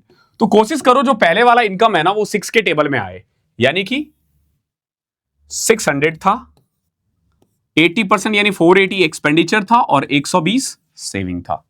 अभी क्या हुआ? 16 बढ़ गया, यानी कि ये हो गया 700। क्लियर? नाउ 3/8 बढ़ा, ये इसका 3/8 करोगे, 480 का 3/8 180 आएगा, यानी प्लस 180 हो गया। तो आप देखोगे 0 16 660 हो जाएगा। तो सेविंग्स कितना है अब? 40 रुपीज। पहले 120 था, अब 40 है। आपसे क्या पूछा है? प्रेजेंट सेविंग है कितना, ये बताओ। घटना बढ़ना नहीं पूछा, कितना है। 40 700 का कितना परसेंट है? आप बोलोगे sir 40/7।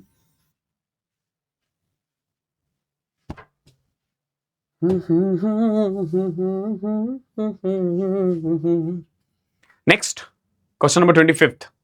A, B and C spend 80%, 85%, 75% of their income respectively. If their savings are in the ratio, देखो सेविंग्स का रेशियो दे रखा है। आपसे पूछा है और क्या दे रखा है? जो difference between income of A और C है ना, वो भी दे रखा है 18,000 है। आपसे पूछा है बताओ B की इनकम कितनी होगी। B की इनकम कितनी होगी? देखो आसान है। A, B, C 3 बंदे हैं, ओके, मान के चलो ए की इनकम है 100 ए, बी की इनकम है 100 बी और सी की इनकम है 100 सी। कोई दिक्कत? नाउ अब ए 80% खर्च करता है तो सेविंग्स कितना होगा? 20 ए, बी 85% यानी 15 बी और सी 75 यानी 25 सी। क्लियर है? और इनका रेशियो दे रखा है कितना? 8, 9 और 20। ठीक है, आप चाहो तो यहां से ए बी सी की वैल्यू निकाल सकते हो, आराम से निकल जाएगा, आराम से, जिसे कहते हैं ना। कैसे? देखो, यहां से क्रॉस करोगे ए और बी का रेशियो आ जाएगा, इसको क्रॉस करोगे बी और सी का रेशियो आ जाएगा। ठीक है, एक तरीका तो ये है, एक तरीका तो ये है, बहुत सिंपल तरीका है। ठीक है, इससे ए बी और सी का रेशियो आ जाएगा, वैल्यू पुट कर दोगे आ जाएगा आंसर। एक और तरीका है जो मुझे सबसे इजी लगता है, देखो क्या है, सेविंग्स 8, 9 और 20 है। अभी देखो ये 80% खर्च कर रहा है तो बचा कितना रहा है? 20%। तो 8 20% है तो 100% कितना होगा? 40। ये एक ही इनकम है। बी 85% खर्च कर रहा है तो बचा कितना रहा है? 15% है तो खर्च कितना करता होगा? तो सॉरी, टोटल इनकम कितनी होगी? 100। 9 15% है तो 100 की वैल्यू कितनी होगी? 60। सी 25% बचा रहा है तो 100% कितना होगा? 80। तो यहां से आप देखोगे 80, 40, 60 और 80, ये हमने रेशियो निकाल दिया है ए बी और सी का। आप चाहो तो इसको और इजी कर सकते हो। क्या पूछा है? 20 से करते हो 2, 3 और 4, ये रेशियो है इनकम का। अभी देखो ए और सी का डिफरेंस हमारे अकॉर्डिंग 2 आ रहा है, बट इनके अकॉर्डिंग 18,000 है, तो 18,000 वैल्यू है 2 यूनिट की। क्या पूछा है? बी की यानी 3 की वैल्यू बताओ कितनी होगी? 27,000। एक लाइन में इसका आंसर आ जाएगा। This one is easiest method. Next one, what should be the total percentage change in the volume of a cuboid अगर लेंथ को 24% बढ़ा दे, ब्रेथ को 45% बढ़ा दे और हाइट को 55% डिक्रीज कर दे तो? बढ़िया क्वेश्चन है। देखो, लेंथ बढ़ा 25% यानी कि 24% यानी 25 से 31। कैसे किया हमने? 24/100। ठीक है, 6/25। बी बढ़ा 45% यानी 20 से 29, 9/20 हो जाएगा ये, और ये घट गया है 55% यानी 20 से 9 बचेगा। ठीक है, ये दोनों इंक्रीज हुआ है, ये हो गया। अब इसको सॉल्व करोगे आ जाएगा। तो देखो कैसे, 25 दूनी 50 दूनी 100, यानी पहले जो था ना ये था 10,000। अब कितना होगा? मल्टीप्लाई करना पड़ेगा। देखो 31 इंटू 29 कितना होगा? 900 में से एक घटा दो, 899 को 9 से मल्टीप्लाई कर दो, 8,990 में से 899 घटा दो, 10 में से 9 हो गया 9, 18 में से 9 हो गया 9, 18 में से 8 गया 0, 8 में से 8 गया 0, 8091। यानी पहले अगर इतना था ना इनका ये क्या बोलते हैं इसको, हाइट, तो अब कितना हो गया है? 8091। तो क्या करोगे भैया, कितना डाउन हुआ है? अब डाउन अगर आप देखोगे तो 1919 हुआ है डाउन, यानी 19.19 कमी हुआ है, 19.19। इजी था, अच्छा था ये। अगर टी का प्राइस 28% बढ़ जाए तो कितना कंजम्पशन बढ़ाना पड़ेगा? देखो ये बहुत आसान होता है कि अगर प्राइस 100 से 128 हो गया ना, तो कंजम्पशन आपको 128 से 100 करना पड़ेगा। तो कितना डाउन हुआ है भैया? 28। किस पे? 100 पे। तो 28 अगर 100%, 28 128 का कितना परसेंट है? 4 से कट किया 7, 31, 700 अपॉन में 31,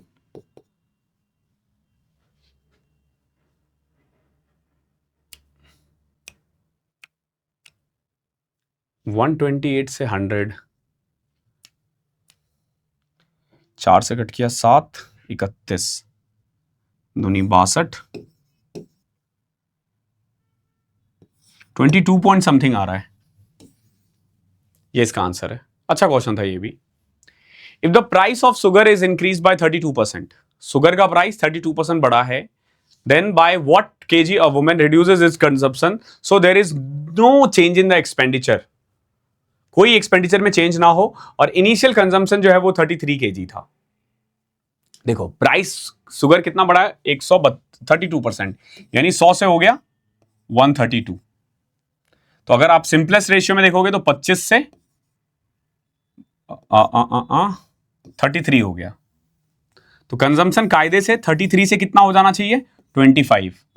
तो पहले कितना था 33, अब कितना होगा 25। तो कितना केजी घट रहा है, 8 kg ना, ये तो पूछा आपसे, ये तो इजी था। When the price of sugar is decreased by 20%, a man could buy 2 kg more sugar for rupees 360। देखो प्राइस 20% डिक्रीज हुआ यानी 5 से 4, तो कंजम्पशन कितना बढ़ना चाहिए 4 से 5, यानी क्वांटिटी कितना बढ़ा, 1 क्वांटिटी बढ़ गया। ये तो हम कह रहे हैं ना, ये लोग कह रहे हैं 2 kg बढ़ गया, तो 1 को 2 करोगे यानी कि 8 से 10। ओके, आपसे पूछा करंट प्राइस और इनिशियल प्राइस क्या होगा। देखो पहले वो 8 kg खरीदता था, अब वो 10 kg खरीदता था। ठीक है, आपसे पूछा है ओरिजिनल प्राइस ऑफ शुगर पूछा, एक्चुअली ओरिजिनल प्राइस कितना था। तो देखो पहले वो 360 रुपए में 8 kg खरीदता था, 45 हो गया ना। अच्छा क्वेश्चन है ये भी। हाँ, आ जाते हैं, एडवांस का क्वेश्चन है, दिखने में तो बहुत जबरदस्त लग रहा है। In the following figure AB is the common tangent. AB common tangent है, AB कॉमन टेंजेंट है इन सर्कल C1 एंड C2। ये सर्कल C1 है, ये C2 है। ओके, और दोनों एक दूसरे को एक्सटर्नली टच कर रहे हैं C पे।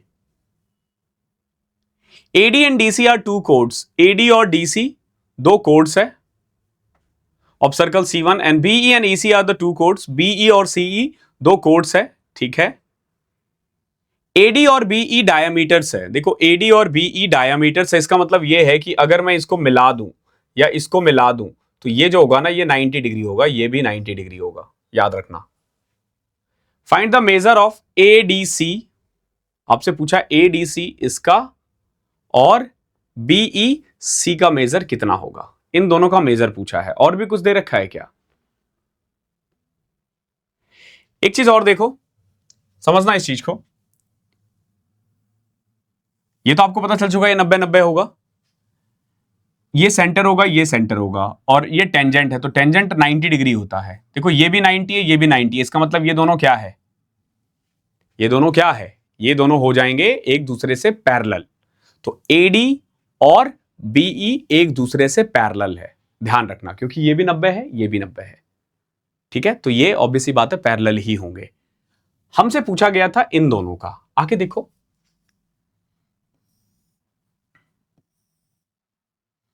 हमसे पूछा ये और ये ना, थोड़ा दिमाग लगाना, थोड़ा दिमाग लगाना। ये P है तो ये भी तो P होगा ना। अब बोलोगे क्यों सर, देखो ये alternate interior angles are equal ना, तो अगर आप देखोगे तो ये ट्रांसवर्सल लाइन है, तो भैया जो ये वाला लाइन है और ये वाला एंगल बराबर होगा। ठीक है, ये P है तो ये कितना होगा, देखो ये सिंपल, ये 90 था तो ये कितना होगा 90 माइनस P। हमसे पूछा है दिस प्लस दिस, तो ये P बराबर, तो इन दोनों का सम कितना आ रहा है 90 आ रहा है। ये दिखने में टफ लग रहा है लेकिन है बहुत जबरदस्त, बहुत जबरदस्त क्वेश्चन है। 49 देखो, बहुत बढ़िया क्वेश्चन है, सिंपल इंटरेस्ट से है। इसका क्वेश्चन मैं अभी करवाने वाला हूं आप लोगों को, मतलब एक बड़ी वीडियो डाली, वैसे यूट्यूब पे मैंने करवा रखी है कई बार। द अमाउंट ऑफ डेप्ट that will discharge by 5 equal monthly instalment of 1845 each if the rate of interest 48% simple interest per annum. देखो ये पर एनम बोला है, 5 इक्वल मंथली है, आप कुछ मत करो, मंथली रेट मान लो 4% है, टाइम कितना है 5 मंथ। ओके, क्या सिंपल इंटरेस्ट कैसे वर्क करता है, मान लेते हैं 100 की 5 EMI है, पहले वाले पे आप 4 साल का इंटरेस्ट बचा लेते हो, यानी 20, 4 × 4 16 रुपए, दूसरे वाले पे 3, एक पे 8, फिर ये 4, लास्ट वाले पे कुछ नहीं बचा, तो 16, 12, 28, 8, 36, 4, 40, यानी कि 100 की 5 EMI पे करके मैं 540 रुपए को चुका सकता हूं। याद रहेगा, 100 की 5 EMI देके मैं 540 रुपए चुका सकता हूं। ये कह रहा है कि EMI है 1845, 1845 EMI है, जबकि हमारे अकॉर्डिंग EMI 100 है। आपसे पूछा है कि बताओ डेब्ट अमाउंट कितना होगा, यही पूछा ना, डेब्ट अमाउंट, तो हमारे अकॉर्डिंग तो 540 है। पहले तो 0 से 0, 27, 5, 5 दिया 15, 369 को 27 से कर दो, 9 7 63, 3 एक में ही है, ये इसका आंसर हो जाएगा। ओके है, 9 7 63, एक ही ऑप्शन में है 3 यूनिट डिजिट, आगे बढ़ जाओ करके। बहुत ही बेहतरीन क्वेश्चन था। बाकी इस पे ना मैं लाने वाला हूं वीडियो, मतलब ऐसी वीडियो ना आपने देखी नहीं होगी कभी। In a triangle PQR, XYZ are points on the side PQ, QR, PR such that PX, XQ 1:1 है। देखो एक ट्राइंगल है PQR,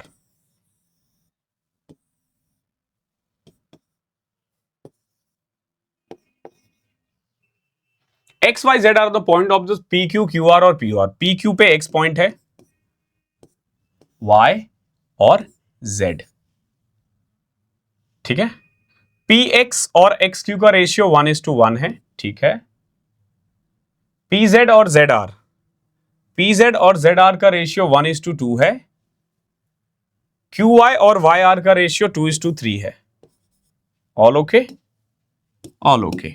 आगे देखते हैं, what is the ratio of the area of, देखो what is the ratio of the area of quadrilateral X Y R Z. आपसे ये क्वाड्रिलेटरल और पी एक्स जेड, ये जो छोटा वाला ट्राइंगल है ना, इसका रेशियो पूछा है। देखो भैया, ये क्वेश्चन इजी तो नहीं है, दिमाग लगाने वाला है, दिमाग लगाने वाला है, बहुत दिमाग लगाने वाला है।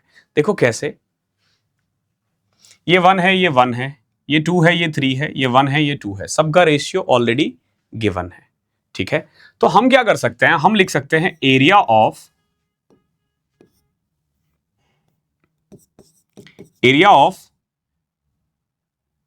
PQR अपॉन में एरिया ऑफ XQY। यानी मैंने क्या किया, इस पूरे में से और इस छोटे वाले का एरिया निकाल दिया। कैसे निकालोगे, देखो PQR का आ जाएगा हाफ ऑफ साइन Q। जब मैं PQR लिखता हूं, साइन Q हाफ ऑफ, ये पूरा कितना है 2 और ये कितना है 5, यानी 2 × 5/2, और नीचे वाले का हो जाएगा half of sine theta. QY है 2 और ये है 1, तो ये कट गया, 5:1 आ गया। क्लियर है, 5:1 आ गया। आप देखोगे 2 × 5 लिखा था, 1 × 2 लिखा था। ओके, तो 2 से 2 कटा, 5:1 आ जाएगा, बाकी सब कट जाता है, यानी ये लिखने की जरूरत नहीं, कट जाएगा। ये हमने रेशियो निकाला है पूरा PQR का और XQY का, ध्यान रखना। ऐसे ही हम एक बार निकालेंगे PRQ का, ठीक है। देखो PRQ और ZRY का, ZRY का, तो आप देखोगे जब मैं PRQ लिखता हूं तो 3 × में 3 + 2 5, और जब मैं लिखता हूं ये तो 2 × 3 आएगा, तो 5:2 आ रहा है, ठीक है। कोई दिक्कत, आगे देखो सेम एज। अब बड़े इस वाले का और बड़े वाले का देखते हैं। तो जब मैं लिखता हूं अगेन वही PQR और PXZ, देखो जब मैं दो इंक्लूडेड एंगल P लूंगा ना, तो दोनों में एंगल P रहेगा और वो कट जाएगा, इसीलिए हम नहीं लिख रहे हैं। तो ये बढ़िया क्वेश्चन है। तो ये पूरा साइड है 2 और वो है 3, तो 2 × 3 और ये वाला हो जाएगा 1 × 1, यानी कि 6/1। अभी देखोगे यहां PQR का एरिया 5 है, यहां पे 5 है और यहां पे 6 है, तो पहले तो बराबर कर दो, क्योंकि अलग अलग नहीं हो सकता हर जगह, किसी भी तरीके से निकालोगे एरिया तो सेम होना चाहिए ना, 30 होना चाहिए, ठीक है। तो एक काम करते हैं, इसको लिख देते हैं 30/5 था ना, तो 6, ये हो जाएगा 30/12, ये हो जाएगा 30/5। अभी समझना क्या कर रहा हूं मैं, इस पूरे का एरिया जो था ना वो 30 था, पूरे का एरिया 30 था। एक्स क्यू वाई का 6 था, जेड आर वाई का 12 है और पी एक्स जेड का 5 है। पूरे का एरिया 30 था, तो 12 5 17 6 23, इसका एरिया क्या आ जाएगा 7 आ जाएगा। ओके है। अभी आपसे क्या पूछा है, X Y R Z, X Y R Z, इस पूरे का एरिया है 19 और क्या पूछा था, पी एक्स जेड 5, तो 19/5 is your answer. Such a nice question, बहुत ही बेहतरीन क्वेश्चन है। 90% लोग हिला भी नहीं पाते इस क्वेश्चन को। आगे देखो, 4 boys are standing in a corner. 4 बच्चे हैं, चारों एक एक कॉर्नर पे खड़े हैं, which is in the shape of a rhombus. ध्यान रखना रोम्बस है, रोम्बस की खासियत क्या होती है, चारों साइड्स बराबर, जहां क्वाड्रिलेटर, जहां इनके डायगोनल्स मिले 90 डिग्री का होगा, इनके डायगोनल्स एक दूसरे को बाइसेक्ट करते हैं। ये 3 चीजें जब भी रोम्बस आए, तो रोम्बस मतलब क्या, कैसे पहचानोगे कि मैं रोम्बस हूं, बोलोगे सर आप रोम्बस हो यानी आपके चारों साइड्स बराबर हैं, आपका डायगोनल एक दूसरे को बाइसेक्ट करेगा और आप जहां पे भी आपका डायगोनल मिलेगा वो 90 डिग्री होगा, परपेंडिकुलर। ओके, तो 4 boys are standing at 4 corners like this. ठीक है, Arun and Chetan are opposite, Arun और चेतन अपोजिट है और पवन और रमन अपोजिट है। ठीक है, the area of the floor is 96 metre. इसका एरिया जो है ना पूरे का वो 96 है। तो ध्यान रखना एरिया का फॉर्मूला होता है d1 इंटू d2 बाय 2, ये 96 है। तो यहां से आप लिख सकते हो d1 into d2 is equal to 192। Okay, आगे देखो, side of the floor is 10 metre. ये 10 है, ये भी 10 है, ये भी 10 है, ये भी 10 है।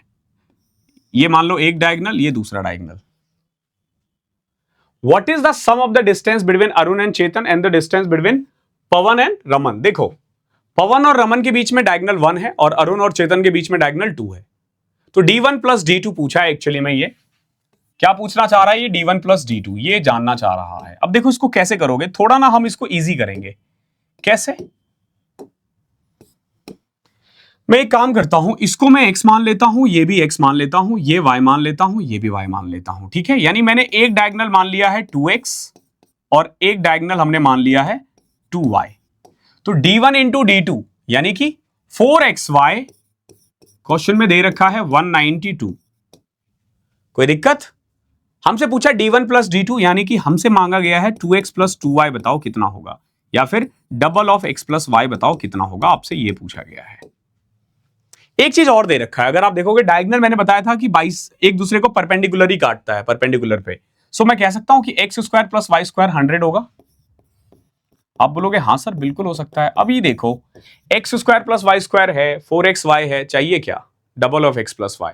तो हमें इतना पता है x प्लस वाई का होल स्क्वायर जो होगा ना वो x square plus y square plus में डबल ऑफ एक्स वाई 96 हो जाएगा। 4xy 192 है तो 2xy क्या हो जाएगा 96।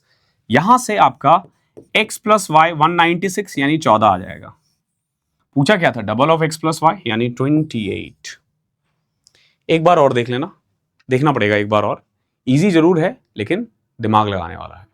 सो लास्ट क्वेश्चन देखते हैं आज का।